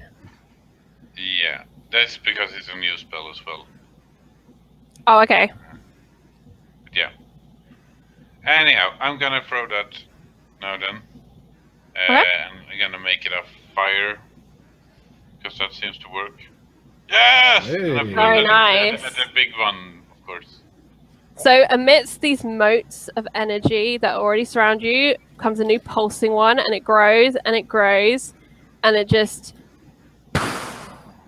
dramatically, and all the bats around you just die. They just die. All the Just bats. literally drop from the sky. So I did had an explode attack. And they all drop down dead. Yay. At the Yay. end of this combat, this group of bats wakes up and they just fly away. They ain't having anything to do with this. Oh, before they wake up, I'm in a rage. Can I just Okay. go start smacking them on the ground? Sure, go on then. Go kill the sleepy bat. I'm in a rage. Like all I did was throw a javelin. Okay, go on then. I will retcon that and say they don't wake up and fly away. They're just Alright. there. Shoo. So I get advantage because they're sleeping. Yep. Bats You can just stop snore. them. Just No, man. I go to town with the mole. okay. So it's literally like you just start clubbing these bats around you, and with that, you pretty much destroy the whole swarm in that rage. Like, I'm not even joking. But pretty much the whole lot are dead. Like, one bat gets up and flies off, and that's it. They're wiped out. We're out of initiative now. Yes, we're out of initiative now. I will get rid of that in a I'm gonna- moment. I'm gonna try and heal Farron. Well, Farron gets a death saving throw first, so we'll just let Farron do the death save. Don't want me to heal Farron. I healed the bat real good. I'm going to try he's okay. stabilizing Baron again. Okay, so Farron, you make your death saving, your death throw, and you're stabilized. You're no longer dying. You are unconscious, and you are badly injured. Well, during a rest, I can use a Song of Rest to heal us up. So Okay, so we're out of initiative. No, I carry Farron back to the house. I pick Okay. up my javelin. And when I get to the house, I say to Miss Pigeon, like, you should move. As you get into the Yeah, house, you can good kind of place. see that she started having this idea that she should move. Mako, can you help me, please? What are you doing? I want to get some planks and some weights and block off the well so nothing else crawls out. Yeah, right. I'm gonna limp into the house quite badly Yeah. and just Yeah. collapse on a bed somewhere. It's just so big it just breaks.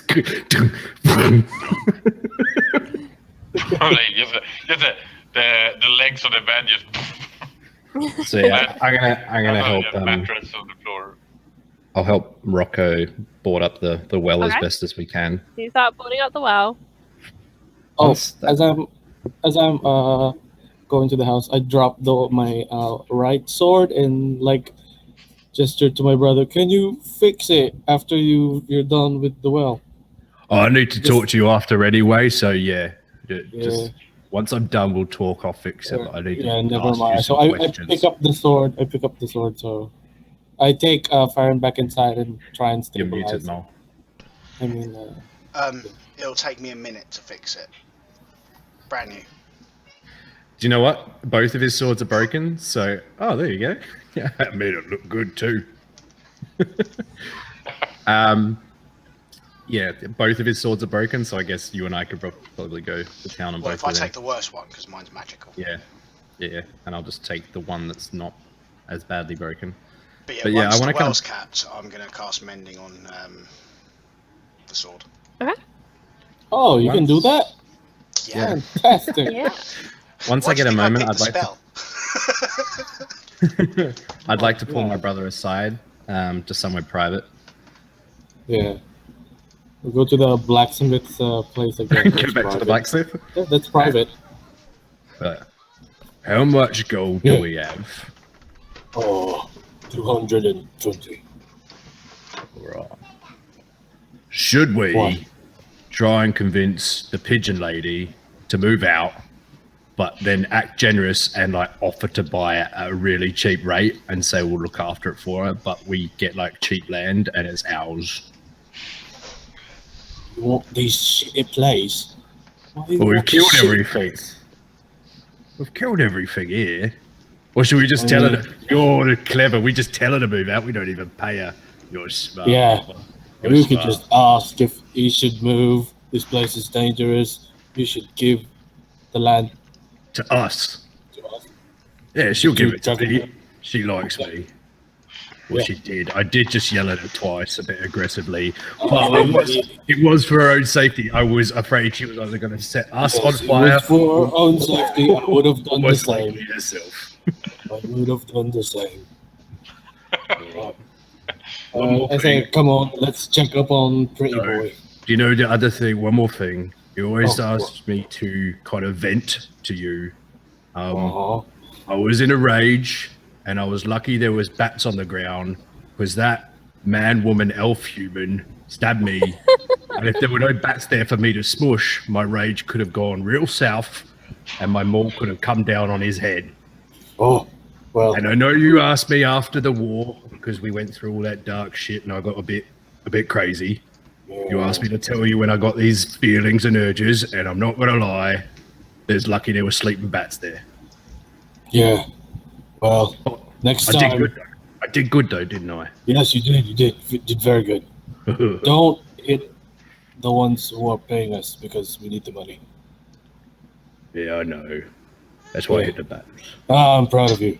I'm proud of you. Thanks, brother. All right, And I let's give go him a check up saw on after I Pretty Boy. repaired it.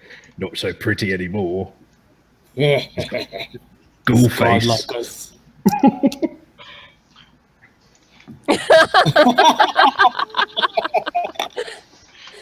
Okay. So Didn't we you have- all reassemble in the roost. The well's been capped. The swords have been fixed. Father Cecil's taken a look at Farron and has healed Farron for 10 points using his lay on hands. Someone's a level 2 paladin. Indeed. Oh. It An wasn't when we old played with him level last 2 time. paladin. An old level 2 paladin. He leveled Also- up. This is effectively going to be a short rest, so I'll use Song of Rest as well. Farron, you are left with a scar, a very visible scar across your face. Does it look cool? It looks cool, right? It looks like to you, Dragonborn, who are war weary, this is a cool scar. You appreciate the artistry with which this face has healed. Nice. Yeah. And I say, I have a bit more respect for you now. Okay. I'm still angry. Oi, Rocco, you're definitely not a singing bard, are you?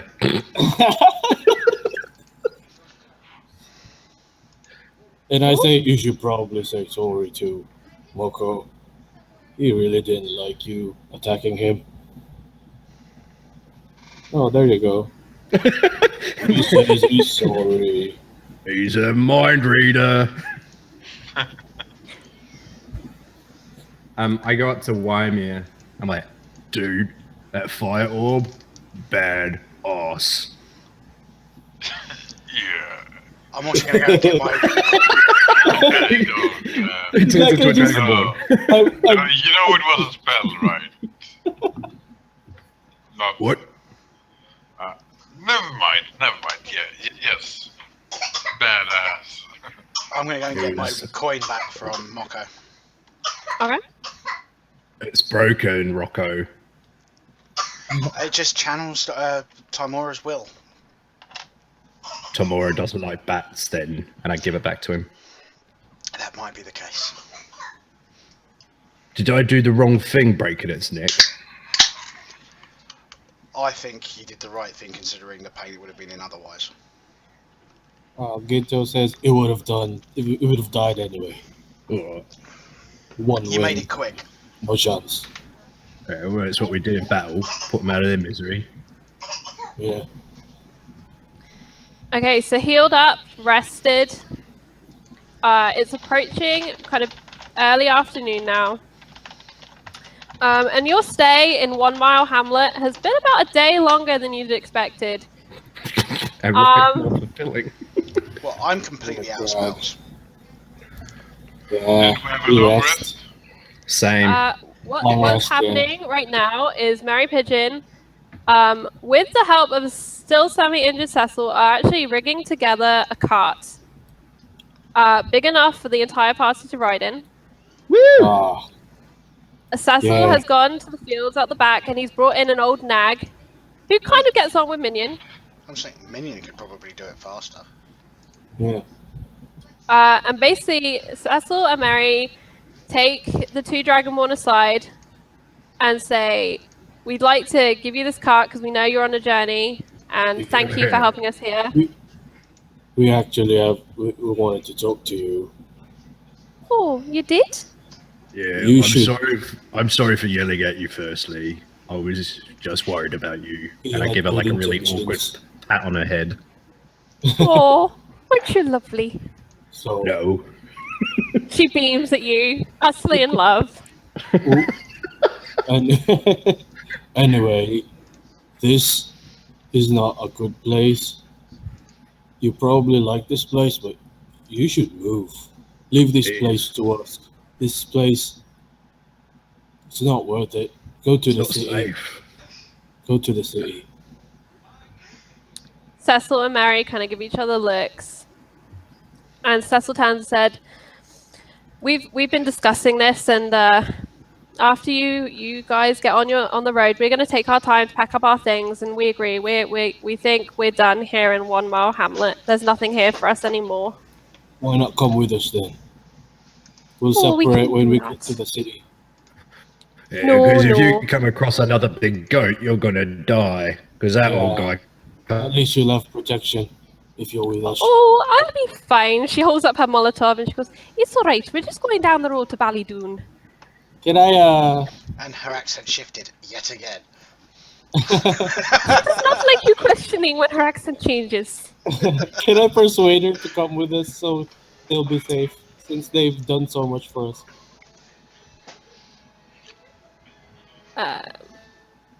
Yeah, give me a persuasion. Sorry, I was just reading what Jess has been writing. All right. And Jess, during the rest period, not Jess, sorry, Farron has taken the time during the rest period to kind of bring everyone together and thank them. And if you want to describe that, Jess, just type that up. All right, Yeah, let's anyway. see. Is it Mary Pigeon, where is your sheet? Yeah, Let's see how she does. I hit Moko's chest and then help me out here. Well, all right. Yeah. If you don't want to leave, can I at least have the Molotov? Hey, oh no, I'm not. Okay, that's not what I meant. Okay. So She Mary needs looks at the golden dragonborn, gives him the smile. You're a good boy. And she and Cecil agree they're going to pack their things quickly and they'll leave at the same time as you do, but they're going to go to Ballydoon. They have friends there. They can start their new life there. Mary looks at Moko, looks at the Molotov, and just hands it to him pridefully. You sure you don't need that? Moko, give it to her. No, she's coming with us. I'll protect her with her Molotov, and I give her another awkward pat because I know she likes it. I've got a pet pigeon lady. You have a pet Pigeon called Mary Pigeon. So am I actually writing Molotov in my inventory right now? Yep, you are writing a Molotov. They're in the PHP. It does, Are they? yeah. Yeah, they're not called Molotovs, but No. I forget what they're called, but there is one in there. For now, just in case you do use it this session for any reason, just say it does 1d6 of fire damage. Alright. In a circle area of 10 feet. Alchemist Okay. Fire Flask. Oh, okay. Awesome. I'll look it up. Firebomb. Fireball. Okay. It has been a short rest, but you're fairly sure. As you set out in this cart full of people, Mary has done her best to pack lightly. Father Cecil, weirdly, has packed more than she has. You load up the cart. Minion and the nag are heading up, pulling it. And if it's okay with the group, I'm going to suggest that you guys all start leaving now. Yeah. Or do you want to wait and do a long rest here and then leave? I'm happy. I'm happy to go. But the one thing I'm going to do is make sure I that need to. Well, I'm on 3 hit points, but then I want to spend. So I want to spend. Did you get your 1 hit point from the Song of Rest back from me? You can spend your hit dice, Theo. That's fine. You can spend hit dice. It's a short rest. Okay, so it's a short rest. Okay. Oops. Yeah. Okay. While we're leaving and going back, I'm assuming we're going to go back up to that junction that led down here. Yep. Okay. Oh, When we nice. get there, I am taking the signpost out from the road and throwing it into the forest. Okay. 1 Good mile idea. marker is no more. It disappears Should've thread the beneath rifle back ferns and moss. The road is lost in the gloom underneath the tree canopy. So I'm going to use both my hit point. Ooh, grab the wrong thing. No, I'm good. Okay. Did the others I'm going to speak for you? suggest we take a quick 5-minute break while I just set up the maps for the next bit. Alright. Okay. We all got 10 gold from Farron, by the way. Oh, So you can take 20, Joma. nice. I want a beer when we get to town, though. Yay! Oh, I want a beer too. Yeah, I would Yeah. like to beer. beer. You just come to me when you need the money. Yeah, because I've got 5 silver. Yeah. I need to buy some expensive ingredients. Oh, Or want to find a pearl. Yeah, we need I to get suggest we stock up on potions. Amir a 50 gold per pearl. 100 gold pearl. Oh, is it 100? I We thought have it was the only pearl. 50. You have the pearl. Mary Pigeon gave you it when you did it the first time, if you remember, from her necklace. Oh, cool. The identify pearl. Yeah, the identify pearl you got. Ah, Because that's how you cast it last time, as I told you, Mary Pigeon gave you a pearl from a necklace. That's cool. Because the nice thing about identify is it doesn't actually consume the ingredient. You just need the special one. yeah. It's the same with the chromatic orb, isn't it? Yeah. So that's a diamond worth at least 50. Yeah, I but mean, it doesn't all of consume the it. ones with the components, if it's got a material component, etc., unless it specifically states it's consumed, like Hero Speed says it consumes Yeah. the chalice, it just stays in your ingredient pouch. Yeah. Yeah. Minion up the front. Yeah. Mary Pigeon. Perfect. What I love, though, the one benefit of wizards over all the other arcade classes is the fact that, you know, they don't even have to have the spell prepared to cast it as a ritual. Mm. Father Cecil, where you gone? There you are. Yeah, but it's definitely something we're going to have to keep in mind. You know, a few months down the line, come back here and see if anybody else has set up shop here. If they haven't, we can set it up as a base of operations. Yeah. I feel like someone's missing. Oh, Ginto, where have you gone? You're not on my little map. What? Yeah, apologies for the distractions, guys, but yeah, I'm on pub duty. No, all She's not good. happy. Right, well, I'm gonna make a cup of tea. I'll be right back. Okay.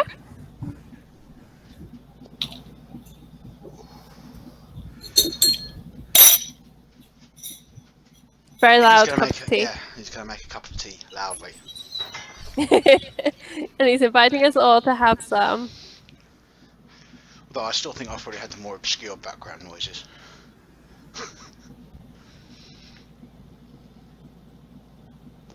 I've forgotten the name of that style of music. Thank Calypso, you. that's it. Oh. Calypso music and seagulls.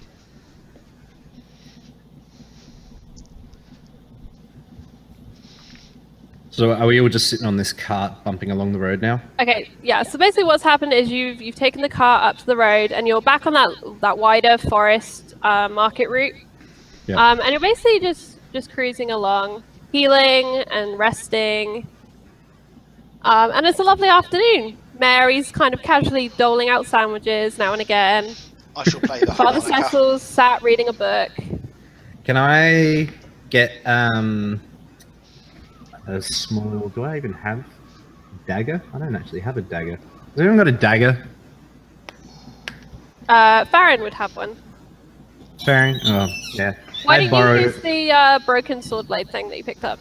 That's Okay, not yeah, that I use big. the scrap sword. Yeah, and I just want to clean the goat's head. Start cleaning the gunk off Okay. of it. The giant goat head So you just take the sharpened edge and you just start cleaving away at the at the the grime. remains. Yeah. Yep. Um.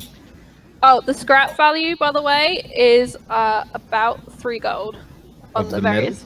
Yeah, including Okay. the sword. Been The sword. sword is Might the most be- valuable bit. Okay, so the whole lot is 3 gold Yeah, altogether. it's 3 gold altogether. Alright. But yeah, I just want to start cleaning out the goat's head. I'm going to try and get someone to make it into armor, I think. Make it look nice. I like it. Yeah. Some I want sort of the shoulder I piece. want- yeah, like a shoulder pauldron or something. That's gonna look pretty kick-ass. Yeah, it could look cool. I've still got like a really dodgily like set up bell as like a scoop device Like your little bell dangling from my scoop. waist as well. My giant bell. It no longer dings or dongs, it just clatters. Yeah, yeah. It's just got rope tied to it like a big scoop. But Moko, he doesn't hoard gold. He gives all his gold to his brother, but he likes Yeah. things. He Okay, likes. well, you've got your scrap for now. Yeah, he's got scrap and I've got a goat's head, a large bell, scrap metal, Pigeon's peacemaker. Yep. He just likes things.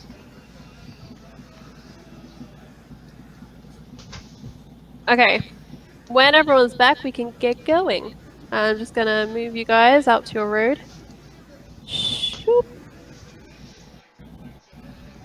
Oh, this looks familiar. Yep. Nice familiar bit of countryside. You see another road pointing off to the right with a sign. Let's 2 go miles. there. Next distraction.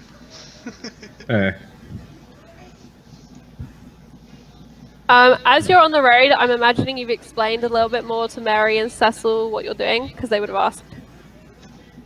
Yeah, why not? Yeah? I don't even know what we're doing, so I kind of listen in to try and pick up a bit more information. I remind Moko about the tournament.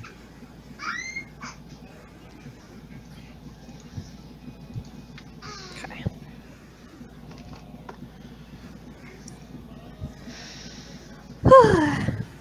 I knew that was going to take a little while, that combat, but... Huh? You guys did kill Ted, by the way. That was Ted the Black. He didn't really have time to make that known, but that was Ted that you just killed. Ted the Ghoul. I assumed. Cecil possibly identified the melty form on the way out.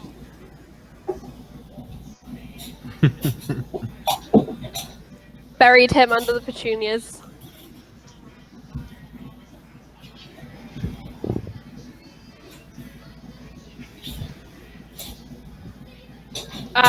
For that encounter, you guys got... Oh, I can do it at the end, actually. We'll see how you guys do with the rest, actually. I'll just do it at the end.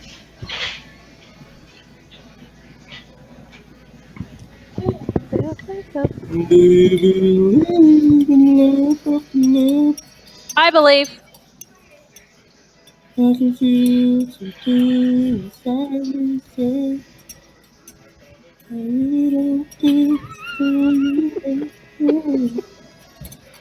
You share. Got something to say about Cher? Fuck my key. What we don't know is Ginto is about to multiclass into Bard. Join in on the singing. La la la. Could La la la. La la la la la la la la la la. Okay. maybe Is everyone Farron back? needs a backup singer. What do you mean? Ralph is a fantastic singer. Ralph. Okay, is everyone back and happy to keep going? Yep. Yeah. Wonderful. Actually, So- give me 2 seconds. I'm giving Jet 2 whole seconds. A 1. A 2. Just a sec. I spilled some of my tea. My players are failing all of their dex checks today. Okay, so Mo, what are you doing on the cart as you're making your way? I'm just lying on the back, relaxing, playing my harmonica. Okay. White man, what are you up to? Do I fit on the cart? You fit. Everyone fits. This is a big farm cart used for taking hay bales to market, so it's big enough for everyone. And I'm playing my harmonica pretty damn well. You are nailing every note, and there's a strange nuance to the music. Right, sorry. Ants are gonna be all over that if I don't clean it up. Right. That's I'm okay. gonna You clean away. I'm gonna join in on the ocarina. Okay. Uh, Let's have your performance check.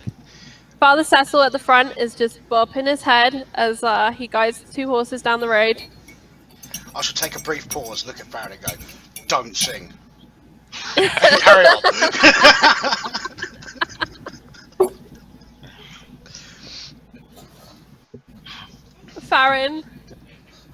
Farron sings. Give me that performance, Farron. You've survived death today. This is going to be interesting. Oh, wow. Okay. Oh, So Farron, given a new lease of life and new confidence, no longer stalked by stage fright, adds a beautiful harmony along with the ocarina and the harmonica. Moko, what are you up to? I think even with that performance thing, I'll be able to use my feet as some sort of drum thing on the car as well. Yeah, you're like blowing and bopping. Well, you know what you have to do now before every performance. Almost killed Farron. die. Pretty much. Okay. Yeah, you have no focus, Jet. You are out of focus. My camera is drunk. Yep, camera is drunks. Joma, what is Ginto doing on I this think little it's the journey? lights behind you, Jet. He's quiet. He's listening. He's quiet and listening. Okay. Yeah. So for the Enjoying next the trip because it's the- been hell. because it's been hell. For the next 2 days, you guys plod along at a fair pace. Father Cecil is actually really good with these horses. You make a little camp, but you stay really close to the road. You're a big group. You see other people traveling by, and eventually you kind of slowly turn into a little caravan of people heading towards the festival of the tournament.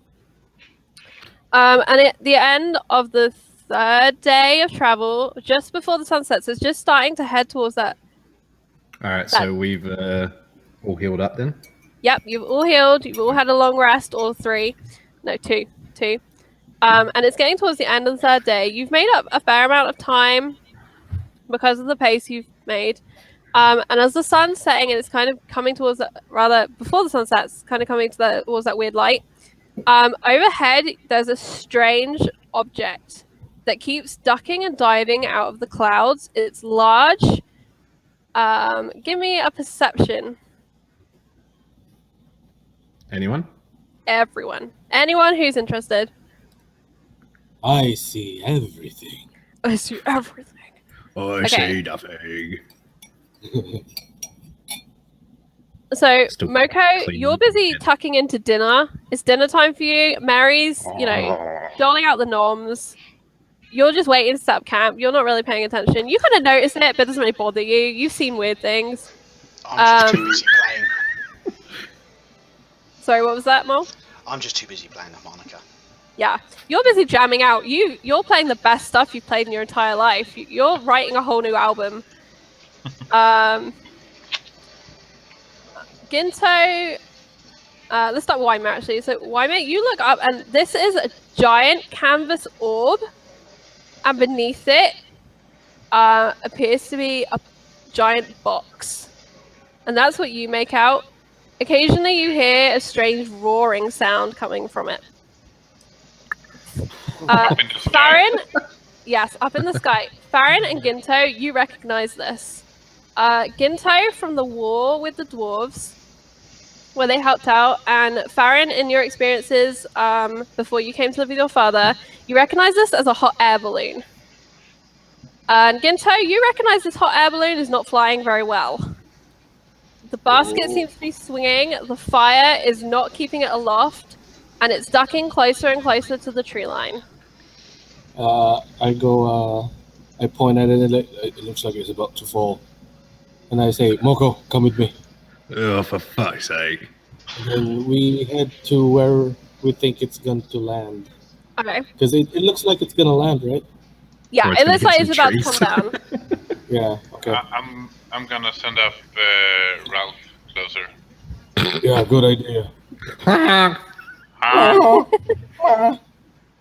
To see, because I can look through his eyes. I think. Yeah. So as Ralph comes up to the height of the balloon, he sees that the box that you saw is actually a basket, and within the basket are 5 dwarves. One of them is swearing in the most heinous language Ralph's little ears have ever heard. And Father Cecil picks up the speed on the cart, acknowledging that you guys want to hurry up to get to this. And you're chasing this hot air balloon down, and ahead of you, the trees that have lined the road begin to give way to an open field. And we do a map change. As the cart breaks into the opening, this giant expansive field, which is full of heathers and rocks, the hot air balloon comes crashing down. The giant canvas that was the balloon, it kind of spreads out across the field. The basket's sideways. And the dwarves are kind of thrown out and around. Fucking idiots.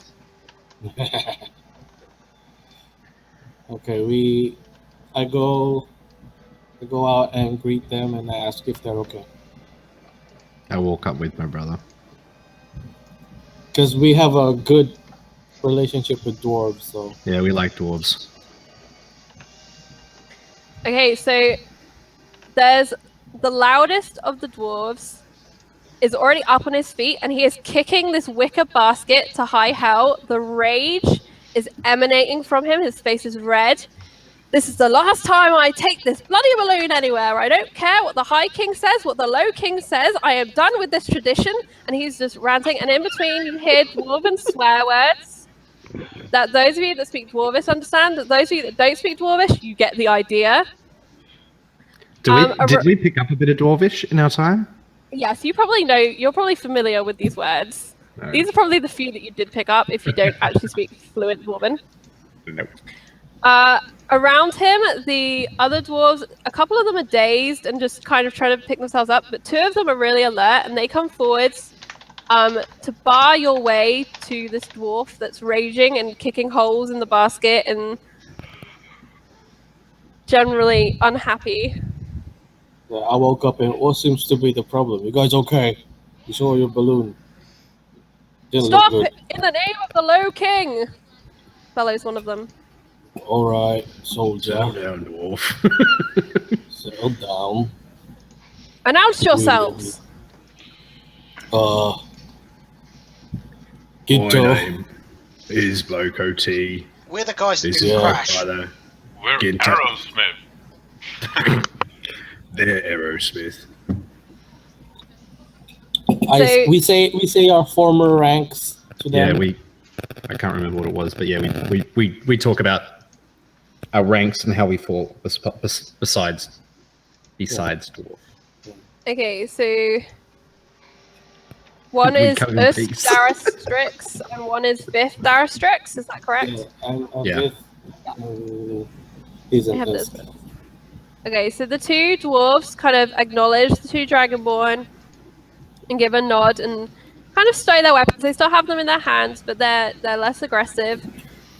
The gentleman behind them is still absolutely raging. He's now picking up handfuls of this fabric that was the balloon and just throwing it in the air, watching it come back down, kicking it, punching it as if it's some strange apparition. I'm going to start wandering over to it and start looking to see whether basically, is the balloon still fundamentally there, just broken?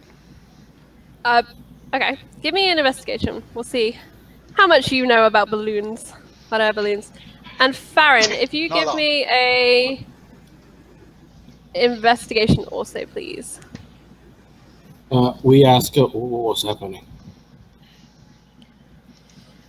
So the dwarf that previously had been very loudly bellowing for you to announce yourselves kind of walks away from the angry man, kind of crossing the field towards you, towards the road, and he says, "Low Prince Angus isn't the best flyer.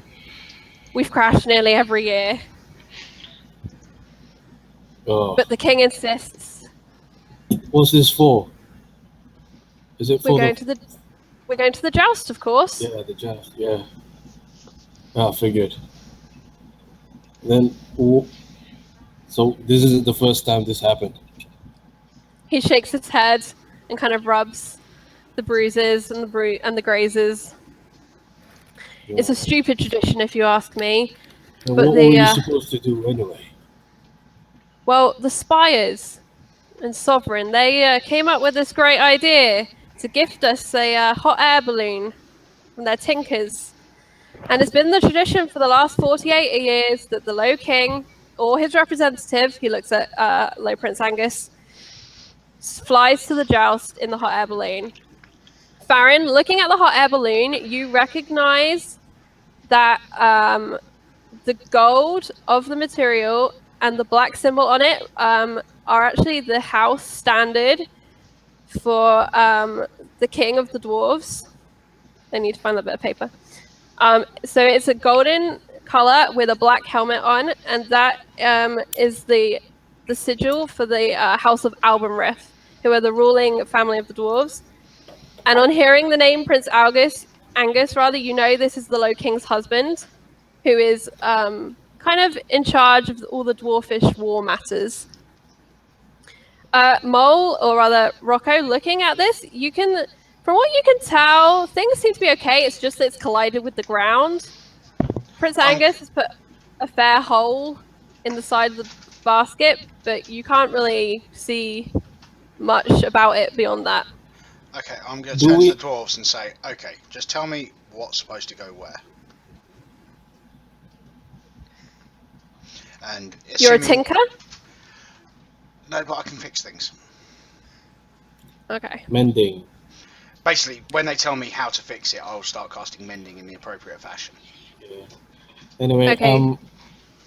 Do we know who the prince is? Because we're quite familiar with dwarves. Yes. On hearing the name Low Prince Angus, you know this is the gentleman who commanded the dwarves over during the Battle of Sabakdana.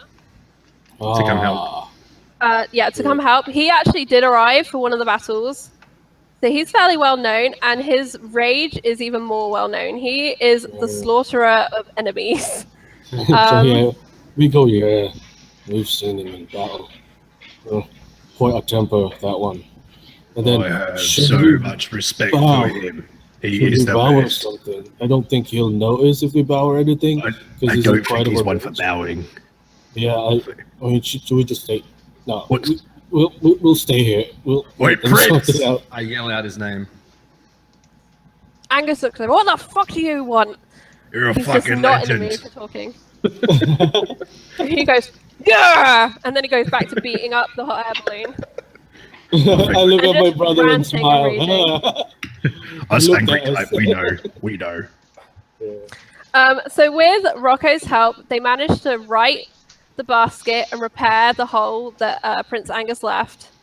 For the most part, from what you can tell, it's just a very old balloon, and the various mechanisms are slowly going. So what's agreed is that they're just going to pack up the balloon and leave it here. No one's going to dare touch it, according to Prince Angus, because it is Royal Dwarven party, and anyone messing with his balloon will be treated as a traitor, treasonous, and it will be an act of war. Just a suggestion. Why not pack all the balloon stuff into the basket and put the basket on our cart and travel with us? Yeah, we're on the way there anyway. They look at the laden cart and they look at the basket, Give me a persuasion. See if you Something could that talk I them am in into this. theory good at. I mean, Let me grab Angus. I'm Prince Angus. I'm helping. Should I roll too? Yeah, go on then. You can both give me a persuasion. I've lost Prince Angus's sheet. Oh! Coming from Wow. a soldier, man, for a fellow soldier. Whoa! Nicely Oh, I done. found it. There it is. Okay. Wow. So after so Mole's suggestion seems really reasonable to the surrounding dwarves, and Prince Angus is just thrilled to see a dragonborn here. Yeah. I'm convinced that you're honourable folk, and you know it's probably a good idea.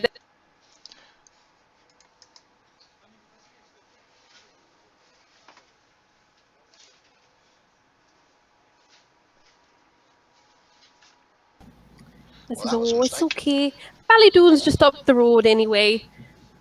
And she Sure. signals that she's gonna head this way up this road. And I go, maybe in the future we can visit. Alright, you guys take care. Oh, that would be lovely. So Father Cecil doesn't look as pleased that he's just lost his ride, but you know they've made up their mind. They're pretty set. It's the Fields of Sovereign are well known for being a place where there are no hijackers and very few dangers. This is known as kind of a safe zone. Well, it looks pretty safe. You take care, you too. So they bid their farewell. Let me grab them. And they wander off towards Ballydoon. Now, Prince Angus, once the hot air balloon is loaded up in the cart, it's starting to get dark. He says, before we head off to the joust, which is just over the hill, before we head off to the tournament, we've got to go to the dynasty. The what? Farron, you will probably know what this is. Give me intelligence check. Let's see if you remember what the I'm pretty dynasty well. is. I'm pretty well Holy travelled shit. as well. Just Okay. double 20 persuasion. Nope. Could I have? Nope. No. Is it possible I have read about it? Okay, Rocco and Wymir, yeah. You What, two intelligence as or well. history? History? History's good. I forgot about history, that was my bad. I'm Nope. just awful. What's everyone doing? Oh yeah. That's- No, that was. Ralph, God damn, is a Ralph. no. Okay, so Jet, what you Why missed was that is as wrong? okay. What you missed is that basically they persuaded the king to load the hot air balloon onto the cart. Everyone's hopped off the cart. Cecil and Mary Pigeon have gone their separate way towards Ballydoon along the road. They're quite safe, it's fine. But Angus has said before you continue on to the tournament, which is just over the hill, you have to go to the dynasty. And that's what we're just checking. Ralph knows what the dynasty is. He's No, flown over the dynasty. Weimer does, but yeah, it was rolled. Oh, is it Weimer? Okay. So Weimer, on your journey, as you came towards Sovereign, you would have passed the dynasty on your way. And basically it's this giant oak in the middle of this open field known as Fields of Sovereign. These fields are massive and flat, and no one has settled here, no one farms here. And all that is here is this giant oak in the center. And you know from your history that the oak was planted at the end of a great battle and was the symbol of peace for all the clans and the noble families and peoples involved. And at the joust every year, people go to the tree to tie their colours to the branches. And it's an act of respect and to show that peace is still present within the region. Okay, Ah. interesting.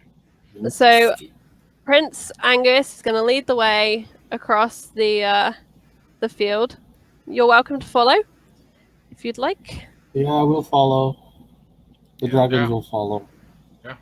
And then we'll talk about war stories.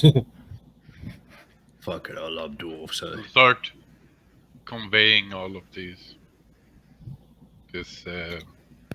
history knowledge I have about this Okay. about the place to the others in the group. So,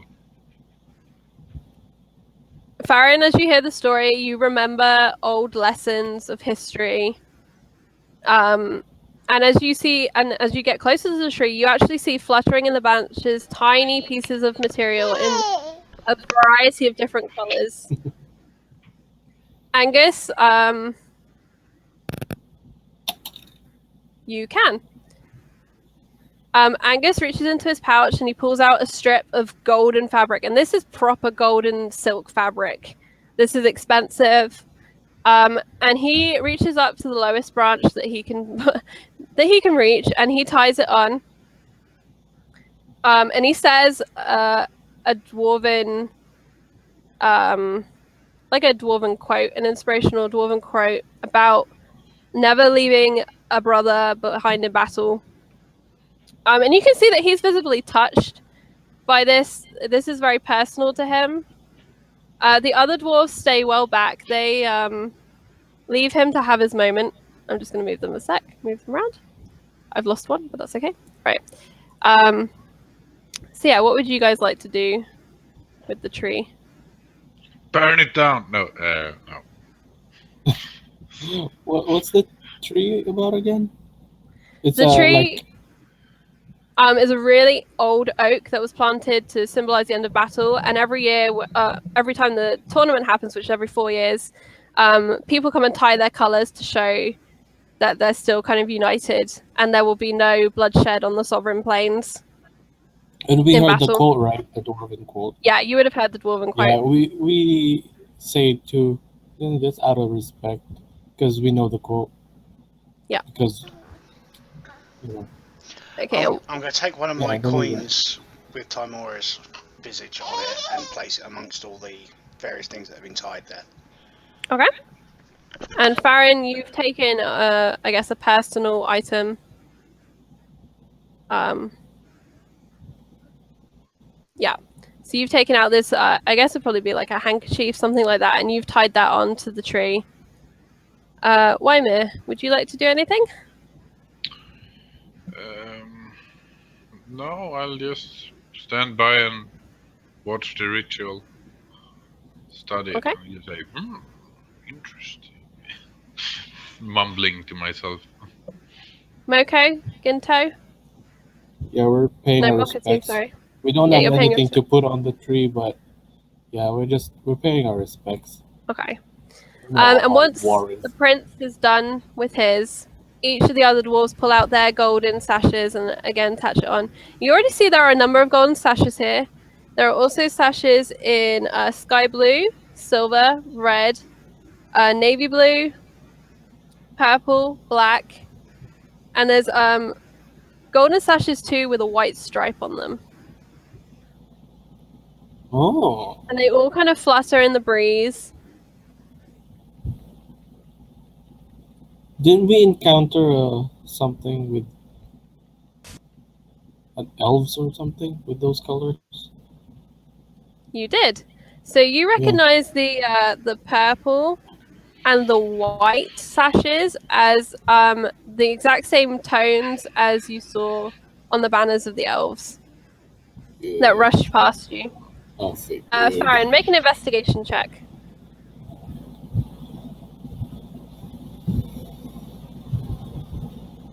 While Farron looks at the sashes, Angus... Okay. Look as well. Yep. Okay, so while you guys are inspecting that, Angus is going to dust off his knees, straighten up, pull his armor straight. He's in really nice chainmail armor. You can see gold. Emblazoned on his armor is actually the helmet for the House of Alban Rift. And he's going to take the Dragonborn aside and ask them what their business here is. Farron, looking at the tree, you see blue that you recognize as the Royal House of Spires blue. It's a sky blue. You also see the elven sashes that Ginto spotted. You recognize the gold and the white as the other house, the other noble house of the dwarves, but you cannot recall its name at the moment. Wymir, you recognize all of these colors from your readings. You particularly recognize the I forget which color it is. Bear with me a second.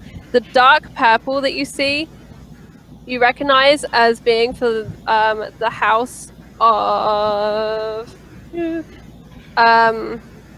no, sorry, the silver background. My bad, I'm getting the colors mixed up. Is the house of Lisette, the noble house of Froststone, which is nestled in the mountains. You also recognize the dwarves, the royal house of Spire, and yes, I do have an alarm set. Don't worry.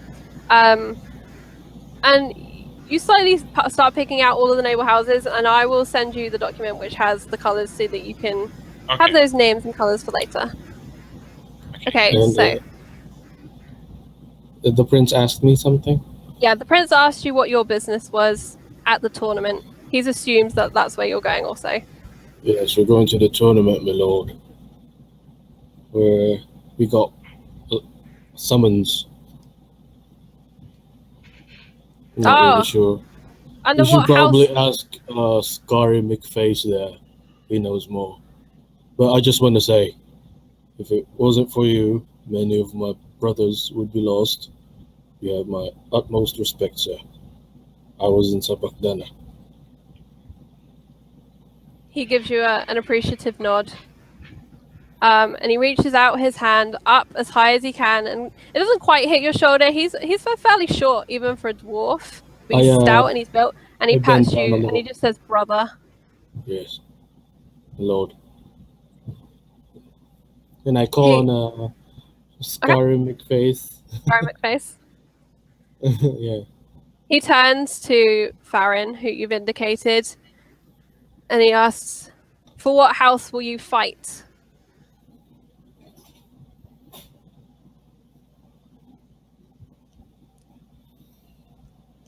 He refuses to accept that you're just tourists. He's recognized the two great Dragonborn warriors who know the code.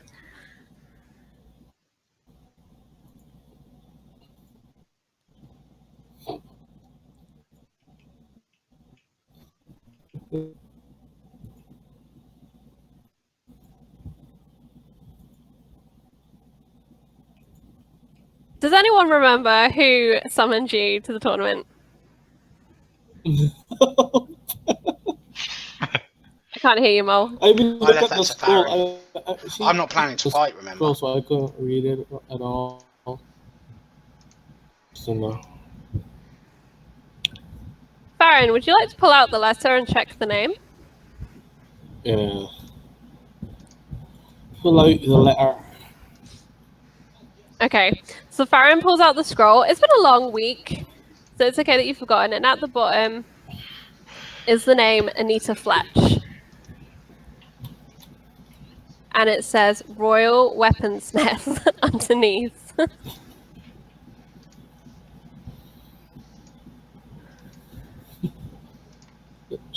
Okay. Ah, Nita. And he gives a really appreciative nod and grin. He knows exactly who you're going to go and find. House Aspire. Makes sense. Trust them to steal the good warriors. He gives a look to the two Dragonborn. And it starts heading back towards the cart, so you guys can start making your way before it gets really dark. Because there are no lights on this heathland. Except for a very few along the roads that lead to Spire, which goes obviously to the left, and Ballydoon to the right. Still trying to apologize for casual stabbing. And basically what happens is you guys all regroup. I'm just going to grab all the tokens, drag you all down. And as you you follow the road to Spire and then begin to cross the heathland, you look behind and the dynasty is actually lit up with magical lights that twinkle in the elven colours. Angus gives a sneer of like show-offs. The hot air balloon is rickety. But you make your progress, and as the night fully takes hold, you crest over the hill and you arrive at the Tournament of Sovereign. Cool. Yay. And that is where we're going to leave the game, because there's a lot to do at the tournament.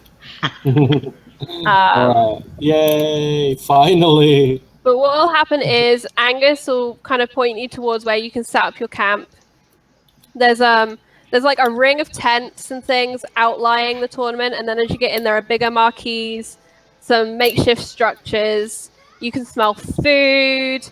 There's the sound of clashing swords. There's a really good vibe about this place. Everyone's very happy to be there. And Angus gives you a nod as they take the hot air balloon off the back of the cart, and they head off to where the dwarves camp. Can I ask one of the dwarves if they know who Katya is? Our little dwarven friend from way back when. Angus gives you a shrug. He's apologetic that he doesn't know who your friend is. No, I'm asking one of the. One of the dwarves. lesser dwarves. Yeah, the lesser dwarves. The lesser dwarves. They kind of frown and look between them. They're not sure who you mean. Katya's not a super common name, but they're not 100% sure, and they ask if you know what her last name was. Do we know? I don't think we ever established what her last name was. Okay. Because you can't remember that, and we were discussing this in chat the other day, Jet and I. Her last name was Copper Bottom. Oh, right. Yeah, I say Copper. Okay. And one of them kind of gives a nod and says, Iron Rise Port Dwarf family. Look for the ones with the white boat. And he kind of waves and waves up in the distance. And over in the dwarven quarter of the camping area, you see banners. There's one with the black helm on. And there's one which is very similar. Both have gold backgrounds, but it has a white ship on the front. All right. I say thank you. And then, there. Thank you. He gives a nod and he goes off to help the Low Prince in setting up. You get the feeling that the dwarves, this is just literally the royal party, but there are a lot of dwarves that came ahead of time or by another method of transport. Okay. All right. Then that's it. Then, yeah. Yes, you're now at the main camp of the Fields of Sovereign. If you imagine it is arranged like circles, and as you get in, it gets more intense. Need to do with the joust, and in the very center is set up a stadium, which is the jousting stadium, where the main event is held. Like tents with like banners on the front. Yeah, there's banners everywhere. Yeah, you can make a vague excuse and stealth off. And before Farron steals off, I go, "Don't touch your face. You'll infect it." Okay, does anyone else want to do anything last minute? Is just setting up camp at the... I'm just going to start making my way around various bar-type establishments, trying to find a good place to make some money playing cards. No. Okay. Can I look for some kind of smith, armor smith? Oh. Yep, you certainly can. You ask the dwarves before they leave, like how it's set up, and they kind of point you towards the middle and says, artisanal goods that way. Although really, you should see a dwarf about it. I trust Dwarves. I'm gonna look for some arcane salesman or someone with a lot of hooks. Okay. So I'm gonna, before Moko goes, I go, find me if you need money, and I'm gonna stay here and help set up camp. If I can come with me. I have to help set up the tent. What if I help you set up the tent? You come help me with these people. Yeah, that's even better. You're a people person. Yeah. So I help Rocco, him. you find a number of stalls that are kind of dealing out ale and wines, and there's kind of a casual atmosphere. People are playing cards on beer barrels. And you kind of set up your hustle. Whiteman, as you look around, most of the stalls are still being set up. Most of the ones that will be selling goods aren't currently open. Their owners have kind of gone off to enjoy the night before parties. But you spot a couple of stalls that tomorrow you think are probably going to be good places to pick up arcane items. You particularly notice where the banners of the elves are on stalls. Farron, you disappear off. What are you looking for? Looking for anything. Okay.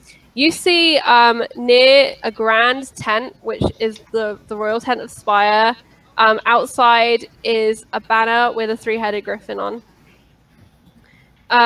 Moko, the dwarf, on hearing that you agree, like the dwarves says, "I'll take a look at it. What do you need?"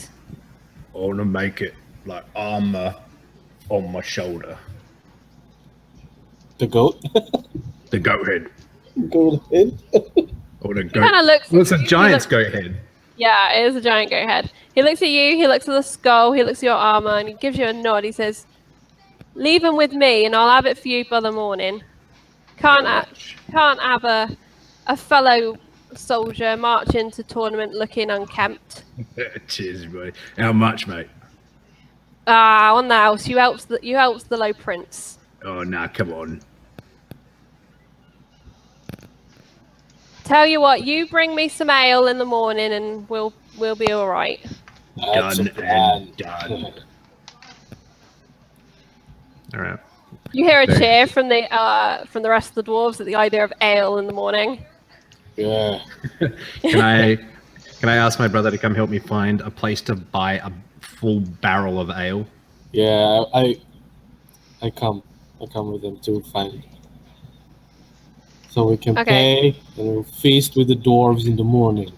We do love dwarves. So as you're looking around, you actually spot Rocco, who's perched on top of a giant barrel. He's dealing cards. He's wheeling and dealing.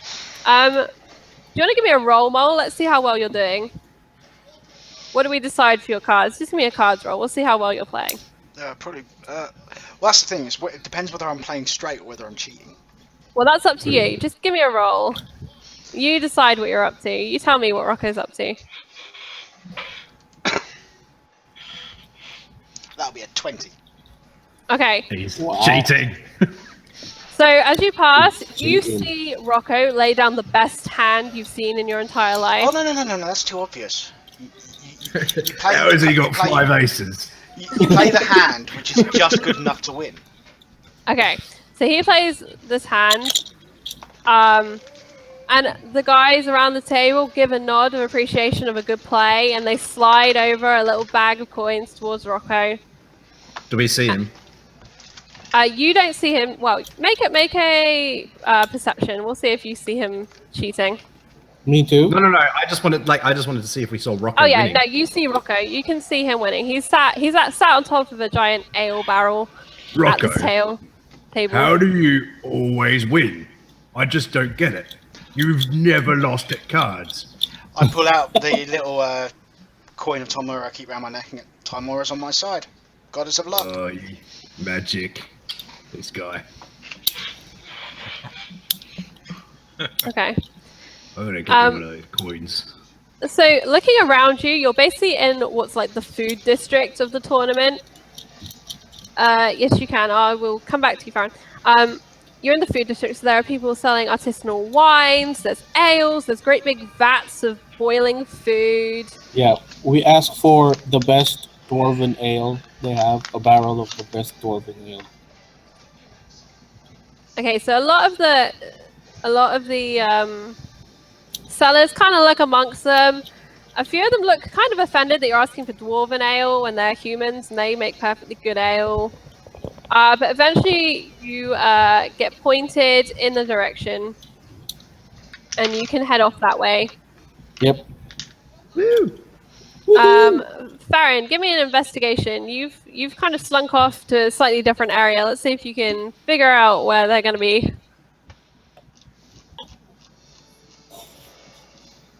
Okay, so you kind of end up winding your way around the tents for a while. You see a few familiar faces actually as you pass. And eventually you end up back where you guys have set up camp, but you haven't been able to find an open armorer's on your journey. Okay, anyone else want to do anything else tonight? That's it for me and for Moko, I guess. Yeah? Yeah, we're just going on the ale hunt. Yeah. Okay. For all I'm night. going to add a new skill to my character sheet. That is fine with me. Okay, so that's where we're going to call the session for tonight. You guys have a really good first night at this tournament. There's alcohol for everyone. Rocco does good with his scam on the cards. No one catches him. Everyone just believes he gets lucky. And he makes fair share. You get a good deal on a barrel of dwarven ale. Weimer's scouted out a good spot where he could pick up probably some arcane stuff. Is there anything else you want to do, Theo? How much is the We'll door probably now? just go to drinking after that. Okay. Hitting the barrel hard.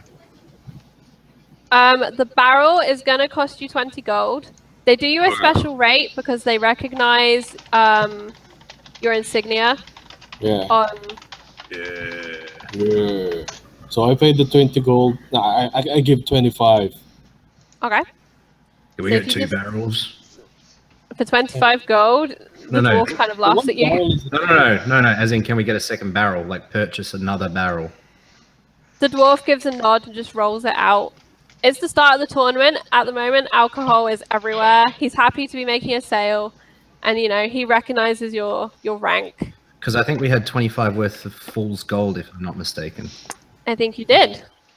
So can we kind of like barter to trade that off instead of actual gold? Give me a persuasion. We'll just see how persuasive you're being. I'm fairly sure you probably can, but we'll see. Who's the more? I think he's more persuasive than me. Oh, I'm not gonna fool them. You're the one trying. I was willing. No, I'm not trying to fool them. I'm just trying to barter with them. I'm Yeah, saying okay. it's worth Take 25. the gold instead of the coinage. Yeah. I'm just like Okay. saying this is worth 25 gold. Would you The take this in dwarf, for the instead? dwarf eyes the cache of fool's gold that you've swiped, and he nods. He has a good idea of something he could probably do with this. He could probably sell it on. His people work in mining, so Cheers, it's mate. not a big deal for him. I know you dwarfs are smarter with this kind of thing. Right. So I'm Go ahead, gonna Jim. mark Barrels off. of ale.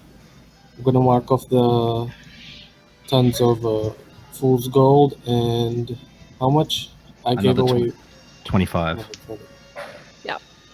So we are left. with Okay. 195 gold. So I have 2 barrels of dwarven ale. Nice. You do indeed. Nice. Can I tap one and start pouring a little bit out already?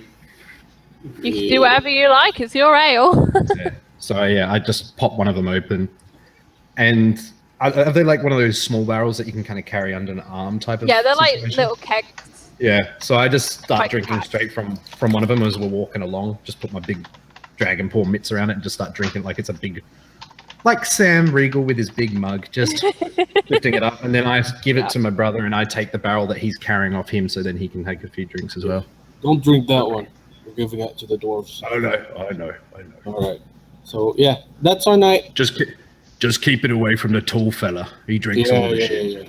You will keep it out of his sight. He's a drunk. He's all right, though. So yeah, that's our night. That's what we're gonna do. We're done. We're done. Okay. So for tonight's or today's game, you've earned a total of 400 XP Woohoo, level for up. defeating Ted the Black, 4 swarms of bats even, persuading Mary and Cecil to get somewhere safe, making it to the tournament, and escorting Prince Angus and his crew. Yay! Level up. Yay. Level up. So what? That's 1,025. Is everyone on? That's Yes. what I make it. Nice. Nice. Level 3. And Farron, you survived death and gained an extra scar. Jet, I told you the scrap value, correct? Yeah, you gave me 3 gold 3 pieces gold, for the scrap yeah. metal, including the sword. Including the sword, yeah. That is correct. You've gained a cart and a spare horse And a Molotov. and a Molotov. I've got here 1d6 10-foot circle. Yep. And that's my they've- alarm going off. And they've currently got my goat's head. Yeah, they've got your goat's head and your armor.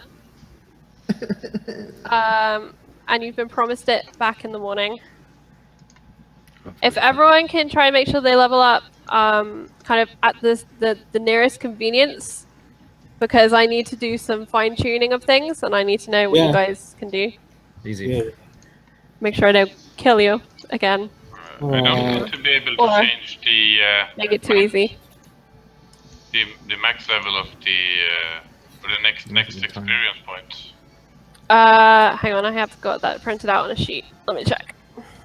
I know it's 2,700, Yeah. but I can't change it in the sheet for some reason. Have you got editing on? Yeah. Hang on, let me take a look. I've got way too many sheets over here. Don't Yeah, I'm turn this looking at it rigging out myself. on me again. Oh, I think it's automatic in some way, but it doesn't seem to. It doesn't seem to change when I add a wizard level. I can't edit it either. Oh, maybe if you do your level up, so you change your wizard to level 3, it'll automatically update. Maybe it's set to not do at the that. moment. I've got a feeling that No? it might be broken, so check back in a couple of days, I'd say. Yeah. It'll probably be fixed by the time we play again. Yeah. If not, just keep it in mind. Just make a quick note of your XP, because I tend to lose that quite a lot. It updates spell slots as well, right? Does it? What? I don't know. So we're stopping there, yeah? Yes, we're stopping here. In which case, I shall finish the stream if people want to say goodbye. Alright. Bye! Bye! Bye. Just gonna wave.